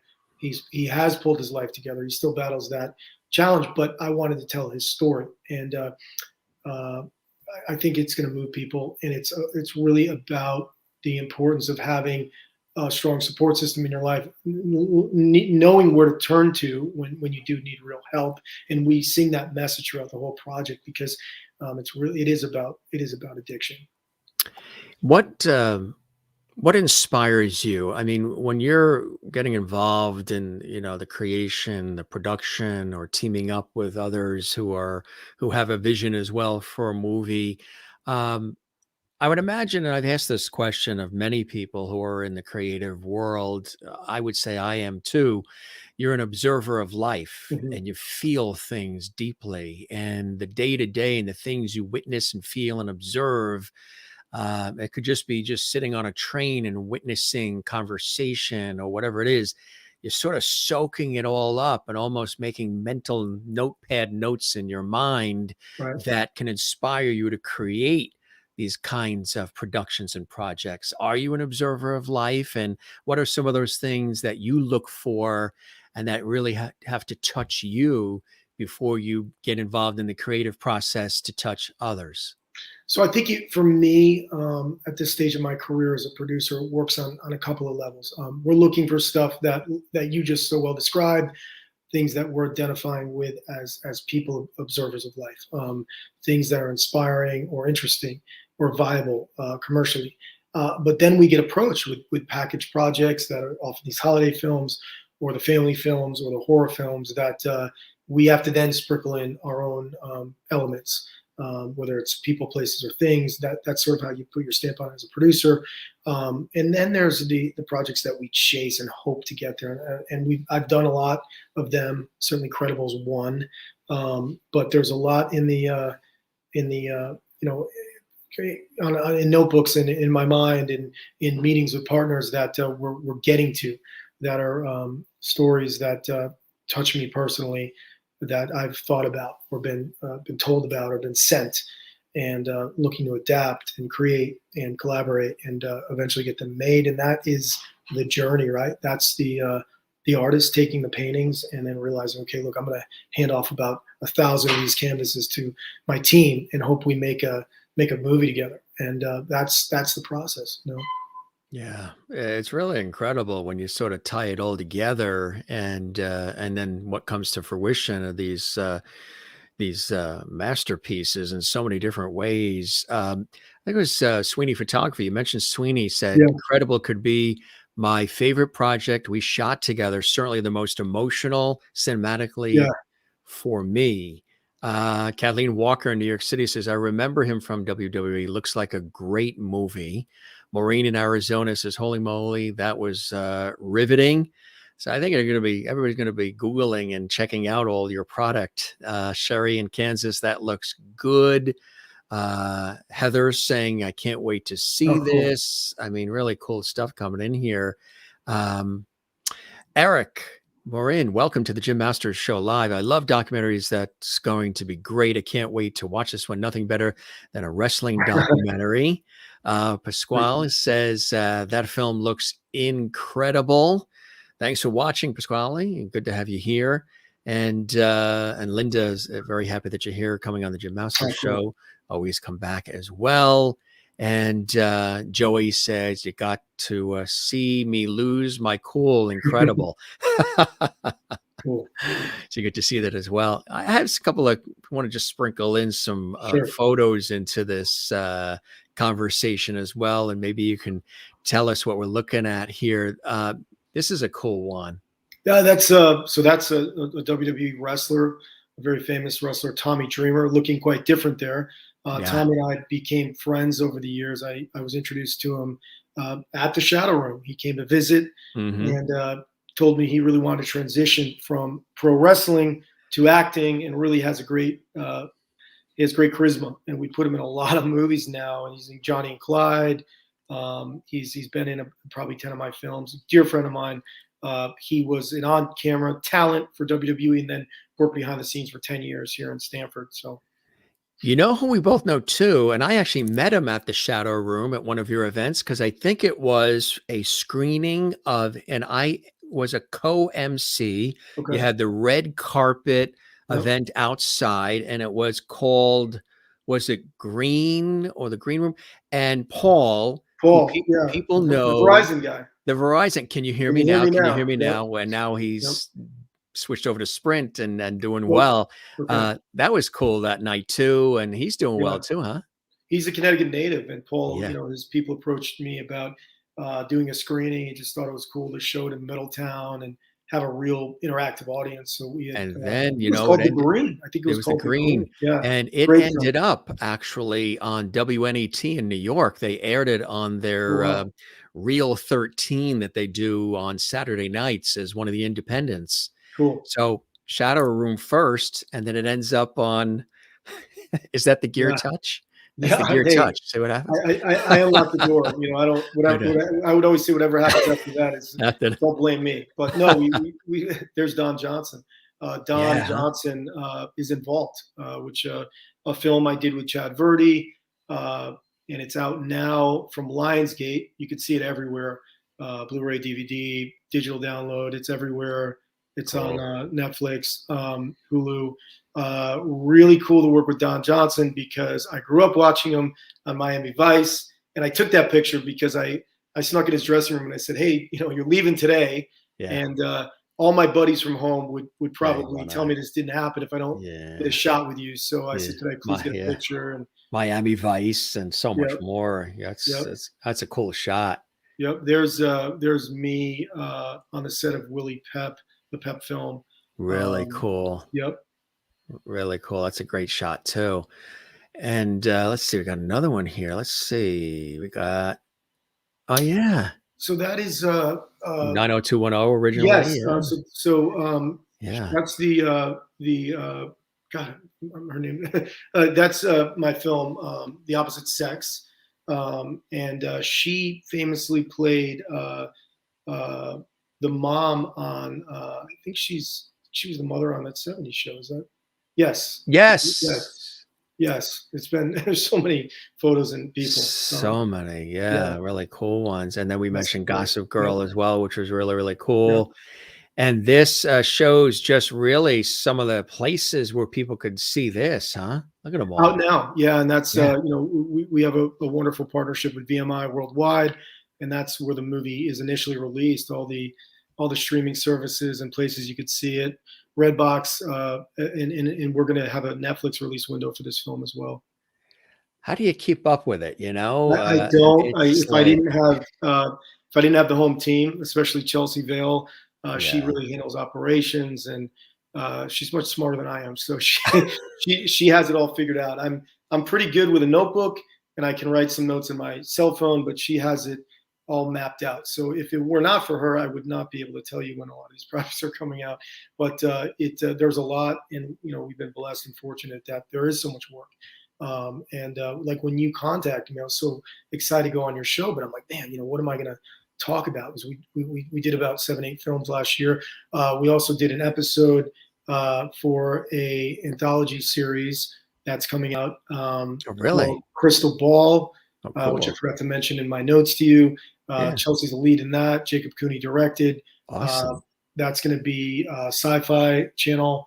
Cool. So we're excited about that. We did one episode here. The rest were in California. So we shot that about a year ago. What have you not done that you want to still do, my friend? I mean, Bungee jumping? I mean, what have you not done? I mean, you've just been prolific at it all. Loving the ride doesn't come easy. Yeah. Making your mark, helping others make theirs, which is, Right. again, paying forward, which I think is a beautiful thing. I love to do that too. What are some things that are still out there? Because you have so much more to give and so many more stories to tell and so much more living Right. to do. But I mean, what are some things out there that I want to get into that? Oh, I'd love to try that you haven't done yet, because you've done so many different aspects of this industry. I think, Jim, career-wise, there's 2 or 3 scripts that I actually have written that are important to me, and they're very deep, kind of dramatic stories that I'd like to see come to fruition. They're not the conventionally packaged films that sometimes we're making now. So those projects are on the horizon for me, that are important for me as possibly to direct, and so that would be one. As an artist, I'm gearing up for a small show that I'll announce on my social media, hopefully by the late spring, and then I'm going to have a bigger show out in Westport, and then an even larger show in Beverly Hills. So I'm excited about that as an artist, because I have a lot of work to do. And then as an actor, I'm still looking for that, kind of role that could really define me. That might be something that might have a little, some of the elements of all the things I've done, whether it's some character work or something kind of action oriented. And as a human being, and thank you for asking, we really want to travel more. My maternal family's from a beautiful place in Italy called Ischia. It's an island off the southern boot of Italy. I've made some plans to travel there. I want to see the Vatican. I want to go to Italy and Greece as well. So that would be on the personal docket, and just really on sort of to fully respond to your question. I want to be able to enjoy all this. It's rushing by, so we try to remember to slow down and appreciate it. And that's why conversations like this are so great, because I can take a moment to look back over the last year or two and be grateful and recall all the people that helped. I am grateful for the team, and it starts with my partner, Chelsea Vale, and our Shadow Vale Productions, in our team that's involved with that company. Jacob Cooney, I mentioned a lot. There's Brian Sweeney to thank, Amanda Pepin, Jim Vitale, Mark Thompson, Joey Ambrosini. That's our home team. That's our Connecticut-based company. And when we go into production, you multiply that by 10 or sometimes 20. And then very, very blessed to have the partnership I have in Rhode Island with Chad Verdi and Verdi Productions. We have an office there that's quite remarkable, and a team there with Tom DiNucci and Chad Verdi Jr. and Paul Luba. And we do some pretty incredible work there, and for a very long time. And those partnerships are so important. And also, I'm a partner in a company called Hollywood Media Bridge, which you saw on the You Are My Home trailer. So I have an office and a desk in Los Angeles on the Universal lot, which I'm grateful for, because that is really a piece of the dream. To, success feels wonderful at home and all the things I've done here. But our business is about the glitz and glam and the high profile stuff. So to have an office in Los Angeles where some of the big deals are made. We did My Adventures with Santa together, for example, with Hollywood Media Bridge, and you may have met some of my partners that day. And there's more to come from that relationship. And we work very hard at bringing films here. We're grateful to the Connecticut Film and Television Office, Ed Ruggiero and Mark Dixon, George Norfleet, who work closely with us to help us secure even bigger and different locations that we may not have access to, that may be state-owned, are very exclusive. And then the Connecticut tax credit, which is a very competitive tax credit that we have utilized for a lot of our productions. So it takes a lot of pieces and people. And, for me to look back on all of it and remember how much work it was and the people involved, it's really special, and there are moments in my life that like I said at the beginning, how in the world did it all happen like this? And I'm so happy it did. And I certainly am grateful to all the people and pieces that made it happen.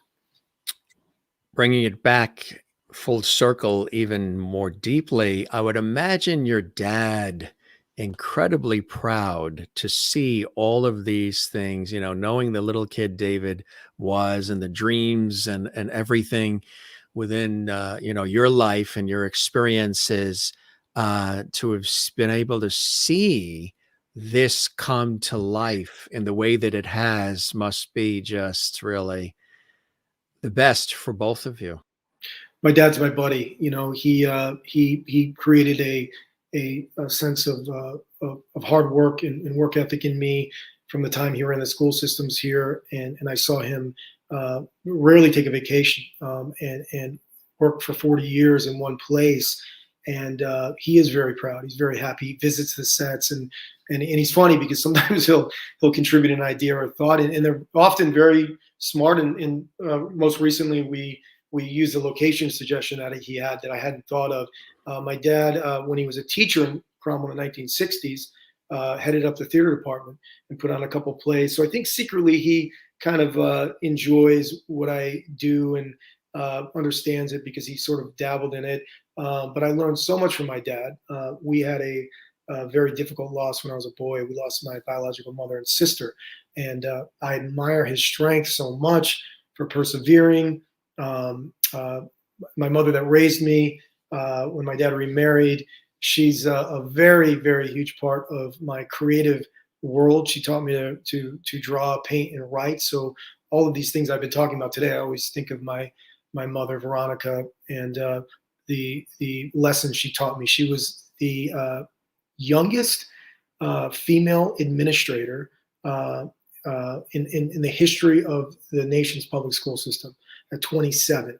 Wow. Joe Biden's pick for the Secretary of Education kind of advertised that, and it's actually false. My mother, Veronica, was the principal of Edna C. Stevens School here in Cromwell at a very young age, and a female at that, and retired to raise me and taught me so many lessons. So both of my parents, I'm very blessed. I'm very close to them. They check in on me, I check in on them. And it's very cool because Dad comes to the sets, and you may have seen him there that day. I think he was there the day you were there. Has he ever gotten into any of the productions as an extra? I always or ask. anything? I always ask. He's a handsome guy. I always ask, and he always declines. I think he's waiting for the right role. Yeah, and maybe a paycheck. I don't know, but one day, That is really fantastic. You kind of do it anyway, but do you see teaching eventually part of this? I mean, you're always teaching while you're on set anyway and inspiring others, but is teaching others courses, what have you, something that might be in the offing for you down the line as well? I could see it doing that. Yeah, it's funny you say that. Both of my parents were teachers, so I've thought about it, and I've been asked. I've taught a couple seminars at Providence College, where I graduated from, and the Cromwell school system has reached out. My father had suggested for a very long time that there should be a film curriculum there, as there are in many public schools and private schools. So we've talked about it. There's a new superintendent of schools in Cromwell, Enza Macri, who's been really great to my productions. We've shot in the schools a couple of times, including the Junkyard Dogs most recently. So it's been put out there. I'd love to do it. Love teaching young people. Got to find the time. I got to find the time and the right opportunity, but I hope to do it someday. Maureen says, what an incredible adventure your life has been. I applaud you for the path you have chosen, clearly encouraged and nurtured by people who love you. May your star continue to shine brightly. She's one of our regular faithful viewers and lovedies here on the show in Arizona. Sherry Larson in Kansas. Thank you, David, for joining us. All of the comments from those you have helped get into the business tells me you are a wonderful person. Good luck in all you do in the future. And Merlin watching in Ontario, Canada. Thank you, David, for being here. Thanks, Jim, for bringing him here so we can meet David. Really cool comments. Thanks, everybody, for all these Thank you great guys words. so much. That's really special to see that and hear that, and it means a lot. And I'm glad someone else is colder than us in Ontario. She's up north. Yeah. And She's probably a lot tougher than us. We're only in Connecticut. Yeah, Jane's been watching in Sweden, where it's a little nippy as well. We have an international audience. They watch from all around the world, which is really cool as we continue to grow and build what, this started as a side thing for me, May 2020. And I look at it, we've done like 630 episodes later. And like with you, balancing this with my professional work in the industry. Right. But and what I like that was cool, you and I were chatting. I always like to chat with the guests before, we go on. You and I have known each other for years, but that you watch the show, you've caught some of the other conversations and the feel and the vibe and what we're doing here. That's a little bit different, maybe a little bit deeper with the energy and all.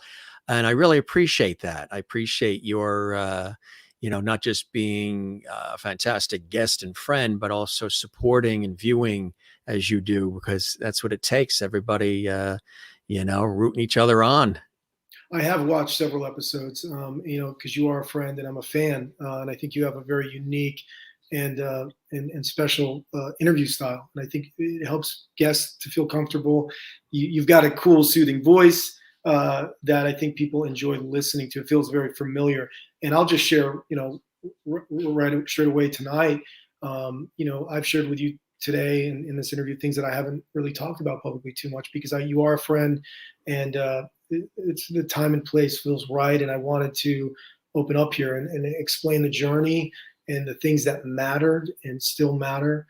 I appreciate you for allowing me to do that. And I made a decision before I came on. I said, Jim is so skilled at what he does, and it's so natural and honest and deep. I want to mirror that, because people do listen to our stories and the people you've had on the show, and they follow you, and it's important to help others tap into their internal mechanism, I call it personal velocity. It's like a watch. I like watches, because I think they are watches for me are a microcosm of this man-made, kind of instrument of time that we all sort of live by and we're glued to in our phones or our devices. But what is that momentum about? How do you translate the sort of procurement of time into what you want to do in life? Now, for some people, that's an everyday sort of existence. Go to work 9 to 5. You're a family person, or you're a loner. You're someone that is wanting to kind of channel everything into a very specific day. But for many of us, us artists, there's something more. So how in the world do you unlock that? Well, one of the ways that I unlocked it was sort of having idols, whether they were TV stars, movie stars, artists that I admired, people in my community that I admired. I grew up watching some great athletes play basketball at Cromwell High, and in those moments, those people, that time in my life, and for I'm sure many people watching the show, if you can listen to the people that have found some degree of success or happiness, or the pursuit of a passionate current to their life, what have they unlocked? And sharing that with you today, sharing a lot of my story personally as an artist and someone who I am a product of loss, and that translates so heavily into kind of who I am. I thought that maybe it'd be 5 or 10 people or more that might turn around and contact Jim Master's show and say, gee, that was a good interview for both of you, because I think there's people that can benefit from hearing about our story. Right, exactly. Right. Because we never know, the lives we touch. Sometimes you can be in the supermarket or Home Depot and somebody comes up to you like, I've been following for years the work, and I've been intimidated or just was afraid to come up. But I got to tell you, but what you've done or how you've touched me, or, what that thing was that you worked on, what it means to me. That's also the icing on the cake, right? Some of the feedback that you get just gives you the fuel to want to continue to keep going forward, right? It's incredible, and I think that's what this is all about. what's inside, what's inside that led me here, and what am I doing now to further that journey? Yeah. What's ahead, right? That's the great mystery of life. What's next? The clock ticks, right? But if you can stand in front of time and place and share your heart and your passion and your mind's eye, and do it with people you love and work well with, that's part of the secret, right? There was somebody here, I told you Barbara Eden sent her wishes as she's napping there in the bottle, but Mr. George Burns came by tonight. That's so cool. Look at that. And actually, my mother is the youngest of 16 from Connecticut. And this is my Aunt Lillian's, and he's got the cigar in there too. If we can get the cigar, there's the cigar. So This cool. was one of my mother's sisters, Lillian. And she actually was from West Hartford, and it got passed down to me. So I bring it towards the latter part of the show, and everybody smiles and laughs. And from one class act to another, there he is. He said, "You knocked it out of the park, kiddo." No, that's so cool. Thank you. And to George as well. That's very cool. I don't know how many people have a George Burns doll. That's You and I got the genie bottles. We do. But Similar, you got to in a have different dinner way. with the genie. Yeah. That is cool stuff, my friend.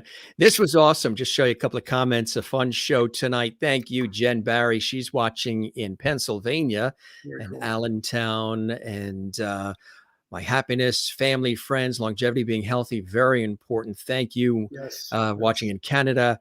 Maureen, Jim was certainly born into the right family. He's the master conversationalist. These shows are second to none. Thank you very much. I would agree with that. I appreciate that. Heather, another great show. Jim, miss seeing you in person. Thank you for bringing us interviews like this. Thank you very much. Heather, good to see you as well. And Joey, great interview.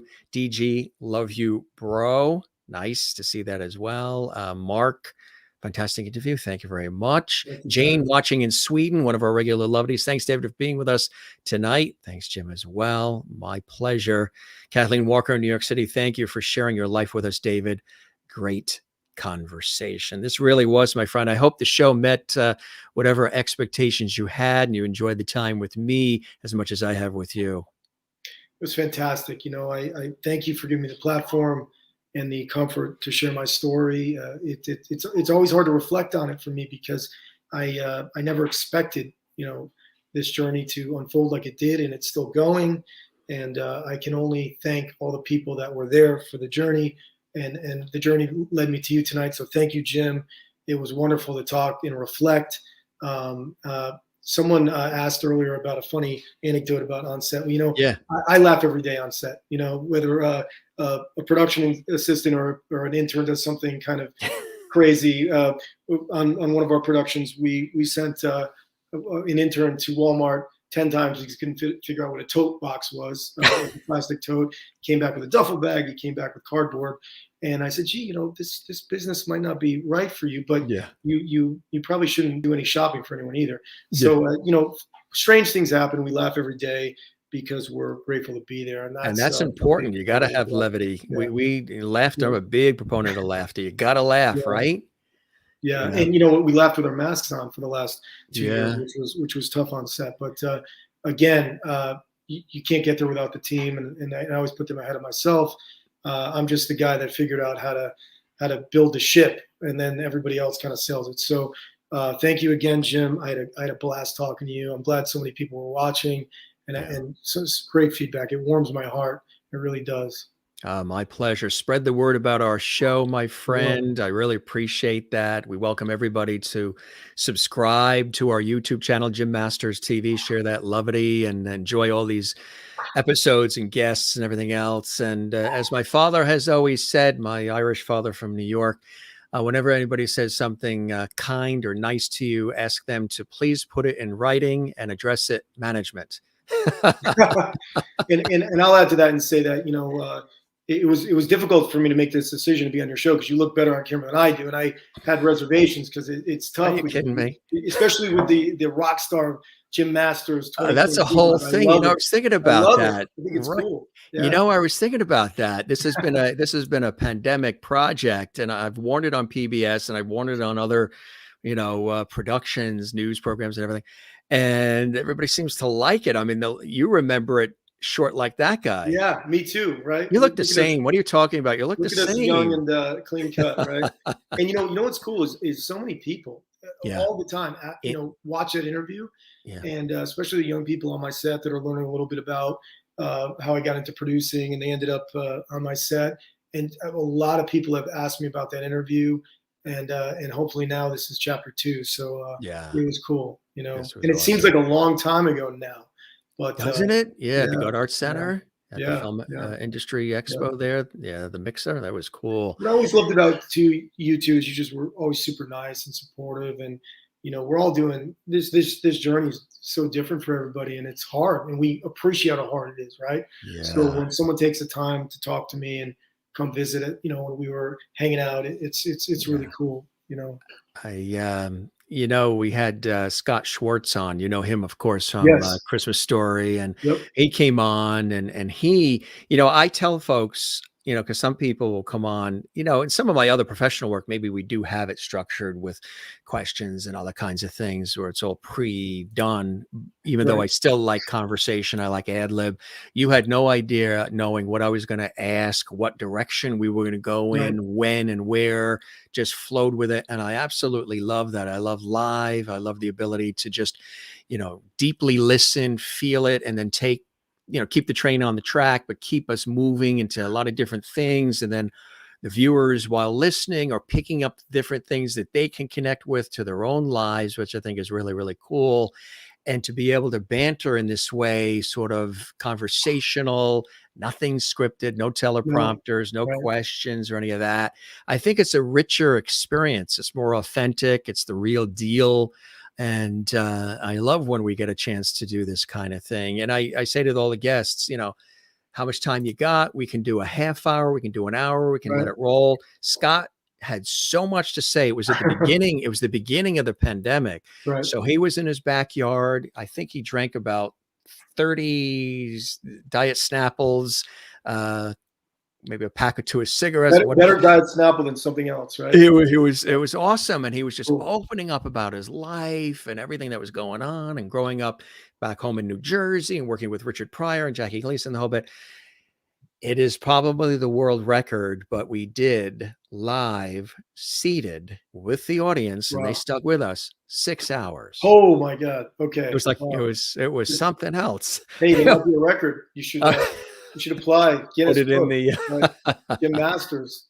But you might have pulled it off. Yeah, I'd say it was unbelievable, but we just let it roll. So, some people have to, they go quick, so we're in and out. But I always like to get to a level where it's a little bit deeper than just, talk about the book, the CD, the movie, in and out. There's a ton of that, but I think it's, people got it, when you come back, which we're going to keep the porch light on for you, we can do quicker, shorter for sure. But I think it was really good. People got a chance to really understand you and where you're coming from and your experiences. So now when they go and seek out, which this audience does, your product, they're going to understand the man behind it, which I think is a really cool thing. So like I said, Carson, Dick Cavett style, a little bit with a modern vibe is what we're trying to do here. So I loved it. You're great at what you do. And it's a blessing to talk to someone at your aptitude, because it's hard to ask some of these questions or find that thread, and even with me, I was like, wow, what am I going to talk about? What do I want to share? But it's all cyclical, especially with you and I, and that's the message.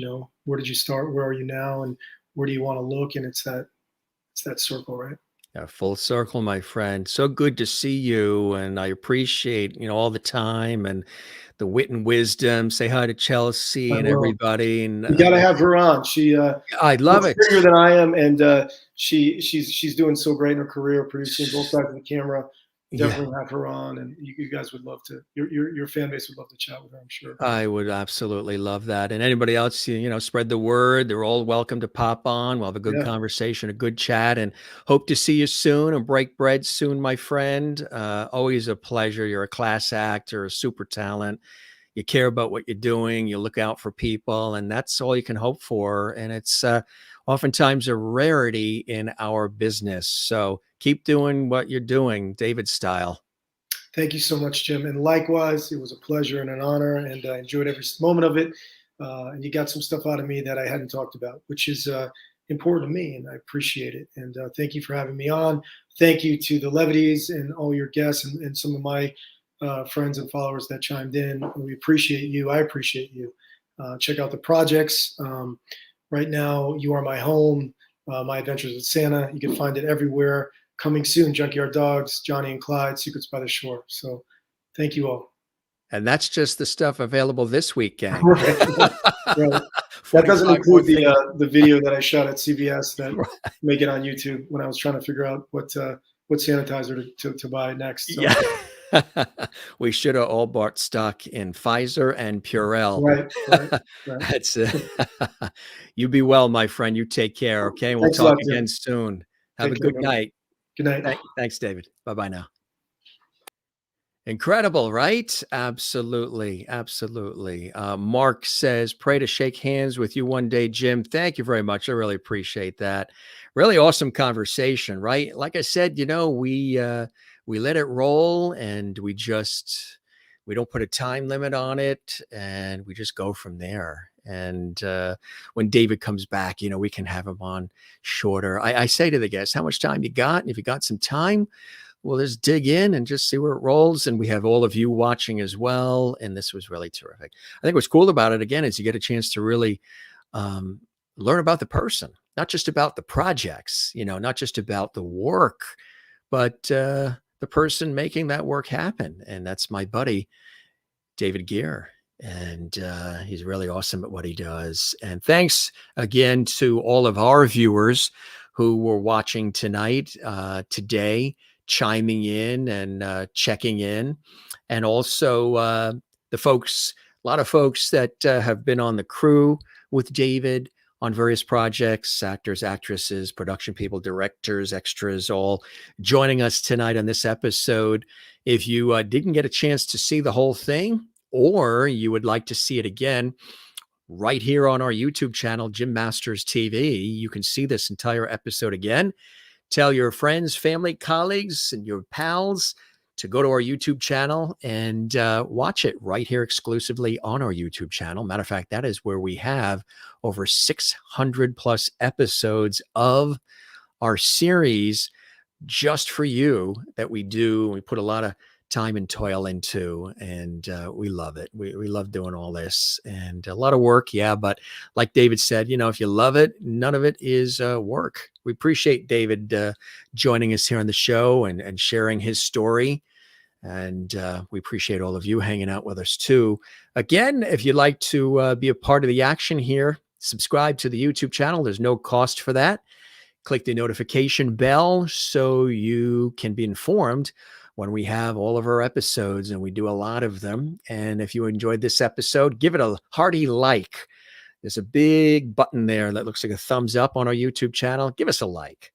And yeah, this is the first time David actually saw my hair longer like this. This was sort of like a pandemic project. The audience who watches this show, they've been following along with the Jim Masters longer hair saga. And some of the guests who during the pandemic let their hair grow a little bit longer too were telling their stories about how they've been doing it and fighting with it and everything else. It's kind of cool. Again, we wanted to do it, and it's the way it is from now. David is used to it looking like that. That was one of the interviews, again, we did at the Gard Arts Center in New London, Connecticut for the film industry. The big Mixer Expo that used to happen every single year. Check out, again, all these incredible projects that David is immersed in. And of course, he's online as well. I want to let you know we've got some amazing guests that are coming up tomorrow. We're going to be back with a guest live from Ireland, from Celtic Woman. Violinist extraordinaire, fiddler, singer, and harpist Tara McNeil is going to be here. She's going to play live. Yep, she is the violinist that you see with the incredible Celtic Woman. I think I've interviewed every single member of Celtic Woman ever since they came to the United States, which is where this show originates from, the United States. We're here in the New York area, between New York and Boston, along the southern New England coast. So she is here, and I've interviewed all of them on PBS initially. So that's going to be cool. Then we've got an amazing actress who's going to share her riveting story. Matter of fact, she has a book called Breaking the Mold. She's going to be joining us from Los Angeles.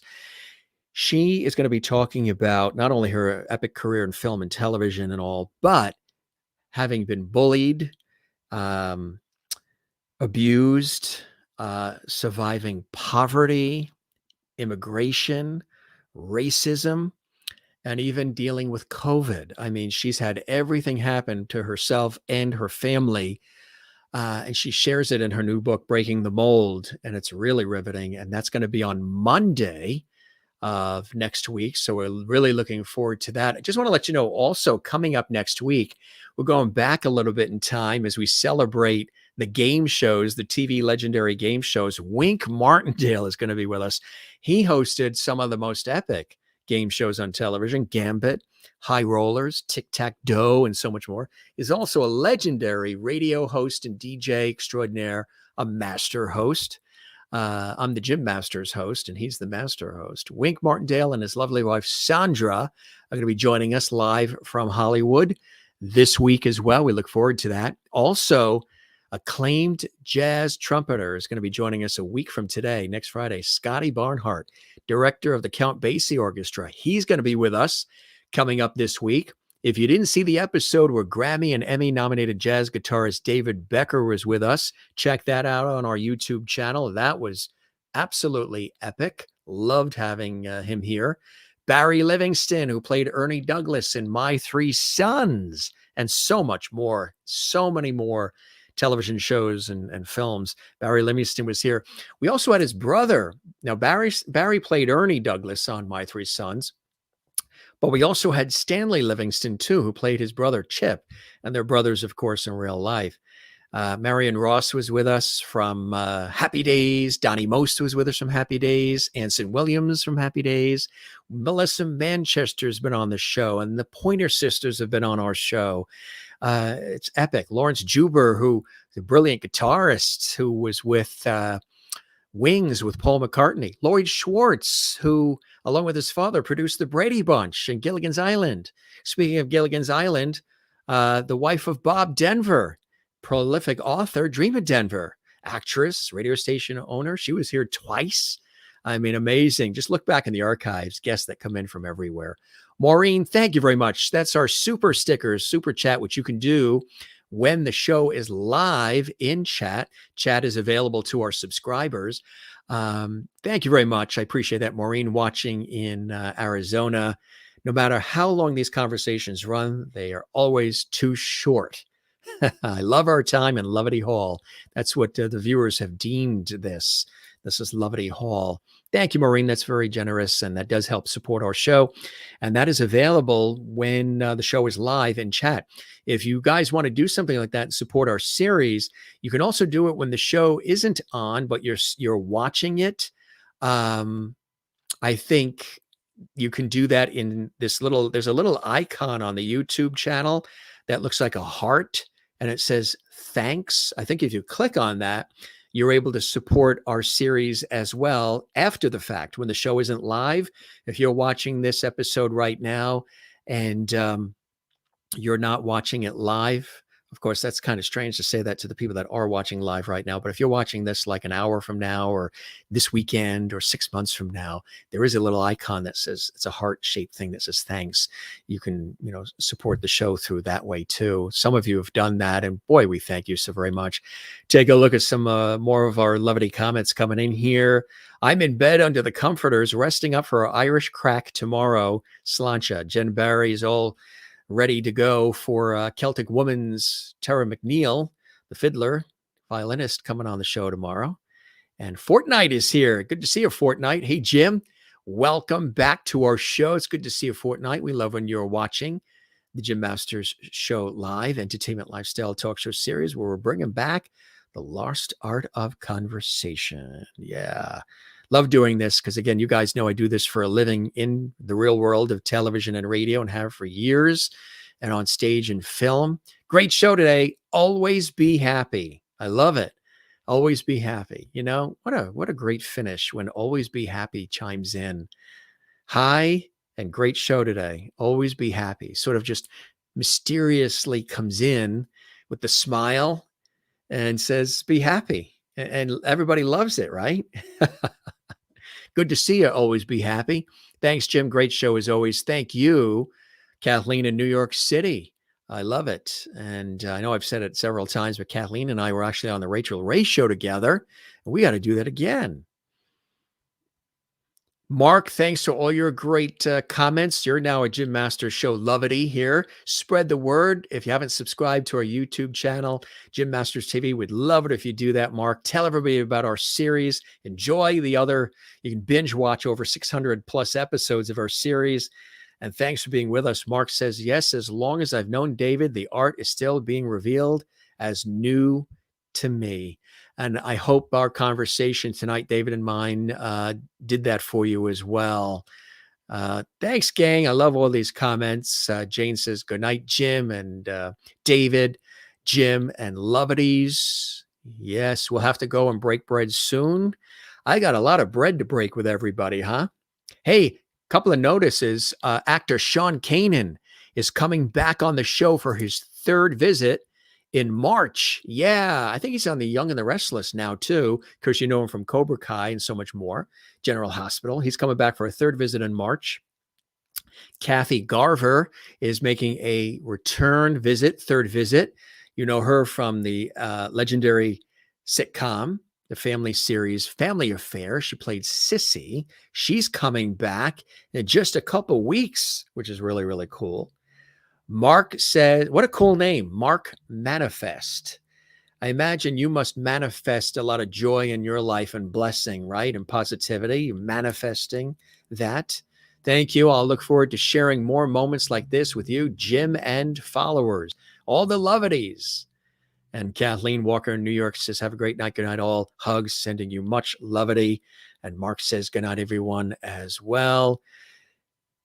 Maureen says, it was nice having you with us tonight, Mark. Yeah, I think Mark's going to be with us regularly, and all the folks who've been joining us. Nice to see our friend Heather Langstrom, who was joining us as well. And she commented often, thank you. It was nice to have Sweeney Photography here and everybody, Joey and all the newbies. And Heather, thank you very much for being with us as well. You were with us. Heather and I worked together at iHeartRadio. Yep. And we were both on the air. She did traffic reports and I was hosting a very long running program for like 18 years that I hosted and produced on iHeartRadio. And we've stayed in touch for a long time. You know, it's nice when people, you just sort of regroup with people, right? You know, where you get a chance to sort of regroup and catch up. And one of the things that David likes to do that I like to do is support one another and lift others up and inspire and root for one another, because it really does take a village. We talk about it often here on the Jim Masters Show Live. Whatever you do for a living, you know, be proud of what you do and the work that you do. We all matter and everything counts. Everything matters and you matter as well. And we talk about that often on our show. Help us grow, share the lovity. Tell everybody about the Jim Masters Show Live, entertainment lifestyle talk show series right here on our YouTube channel, Jim Masters TV. Find your Zen place. Mine, of course, the ocean always has been. And don't forget to smile, gang. We say do that as often as you can. And of course, my work in television, radio, stage, and film over the years is another Zen place for me. So find your Zen place. David shared with us some of his artistry too, painting, and how that's a Zen place for him. That's really cool that he's able to use that to sort of, you know, balance out the busyness of his life. That's really, really cool. Many of you know that I was studying and have always loved architecture and design, studied that for years. Love it, love it, love it. And I love music. Music is a big music. I don't smoke, but music is my cigarette in a way. Always Be Happy says subscribe. Thank you. Always Be Happy. We love that. And Always Be Happy says, hi, lovity. How y'all doing today? We are doing fantastic. And I hope you are as well. Always Be Happy. And hi, lovity. I love that. I just love showing that. And Jen Barry says, I'm wearing my Cobra Kai t-shirt now. Cool. Love Cobra Kai. Yeah, Sean Kanan will be back with us On March 7th, Monday, March 7th, my buddy Sean Kanan, actor Sean Kanan, will be back with us here on the Jim Masters Show Live. We love it. Linda from Florida, Odell, there in beautiful St. Augustine says, good night, Jim. Good night, all. Lovities, all the new Lovities. Hope you have a nice evening and heart. And Linda also says, okay, now I ate a chocolate cookie and I'm back. I'm better now. Good. A chocolate cookie always does the trick. Gang, we love you all. Thanks for being with us on this episode of the Jim Masters Show Live. You guys are fantastic. We're going to wrap up. We have a busy day tomorrow. I have another show I've got to host in the morning. Then we got to go in to get a haircut, maybe just a trim. And then I'll be back with you at 2 p.m. Eastern, 11 a.m. Pacific, 7 p.m. in the UK, Ireland, Scotland, and England, for those watching, as we welcome Tara McNeil to the show, extraordinary violinist, singer, and harpist, fiddler with Celtic Woman. She's all excited, and she's been spreading the word as well. So we don't say goodbye here. We just say ciao. We say see you later. This is your host, Jim Masters, thanking you for your time this time till next time. We always have a good time here. We just let it roll. And hopefully you enjoyed us here. And I'll keep the porch light on for you as well, gang. And I love it. Jen in Pennsylvania says, thanks, Jim. See you here tomorrow. Perfect. Love that. Love that. And Bruh is here. Hey, Bruh. We love it. Hi, I'm new. Welcome to the show. It's good to have you with us. Everybody's welcome to join us. And Bruh, nice to have you here. Welcome to the Jim Masters Show Live, watching, of course, on our YouTube channel, Jim Masters TV. All right, gang, we're going to scoot out here. Busy day tomorrow. We'll see you tomorrow. And again, you can watch all these shows in the archives here on Jim Masters TV. Enjoy yourself binge watching all these episodes. And thanks again for being here. We love when you guys are here. And I love that. Ta-ta for now. May your dreams be sweet. Dear Jim and my lovely family, I love you all. We love you back. Kathleen says she needs a haircut bad. Well, in that shot, it's kind of long, but it looks great. You got your headphones on. That's when you were a viewer of the week, and we had you on as a guest, which we loved. Fortnite says, see ya. Fortnite, thanks for being with us. Good to see you as well. All right, gang, we'll catch you later on the next episode of the Jim Masters Show Live. You guys be well, take care of one another, love one another, and thanks for spending time with us right here on the Jim Masters Show Live. We love you all. Take care and be well, and cheers.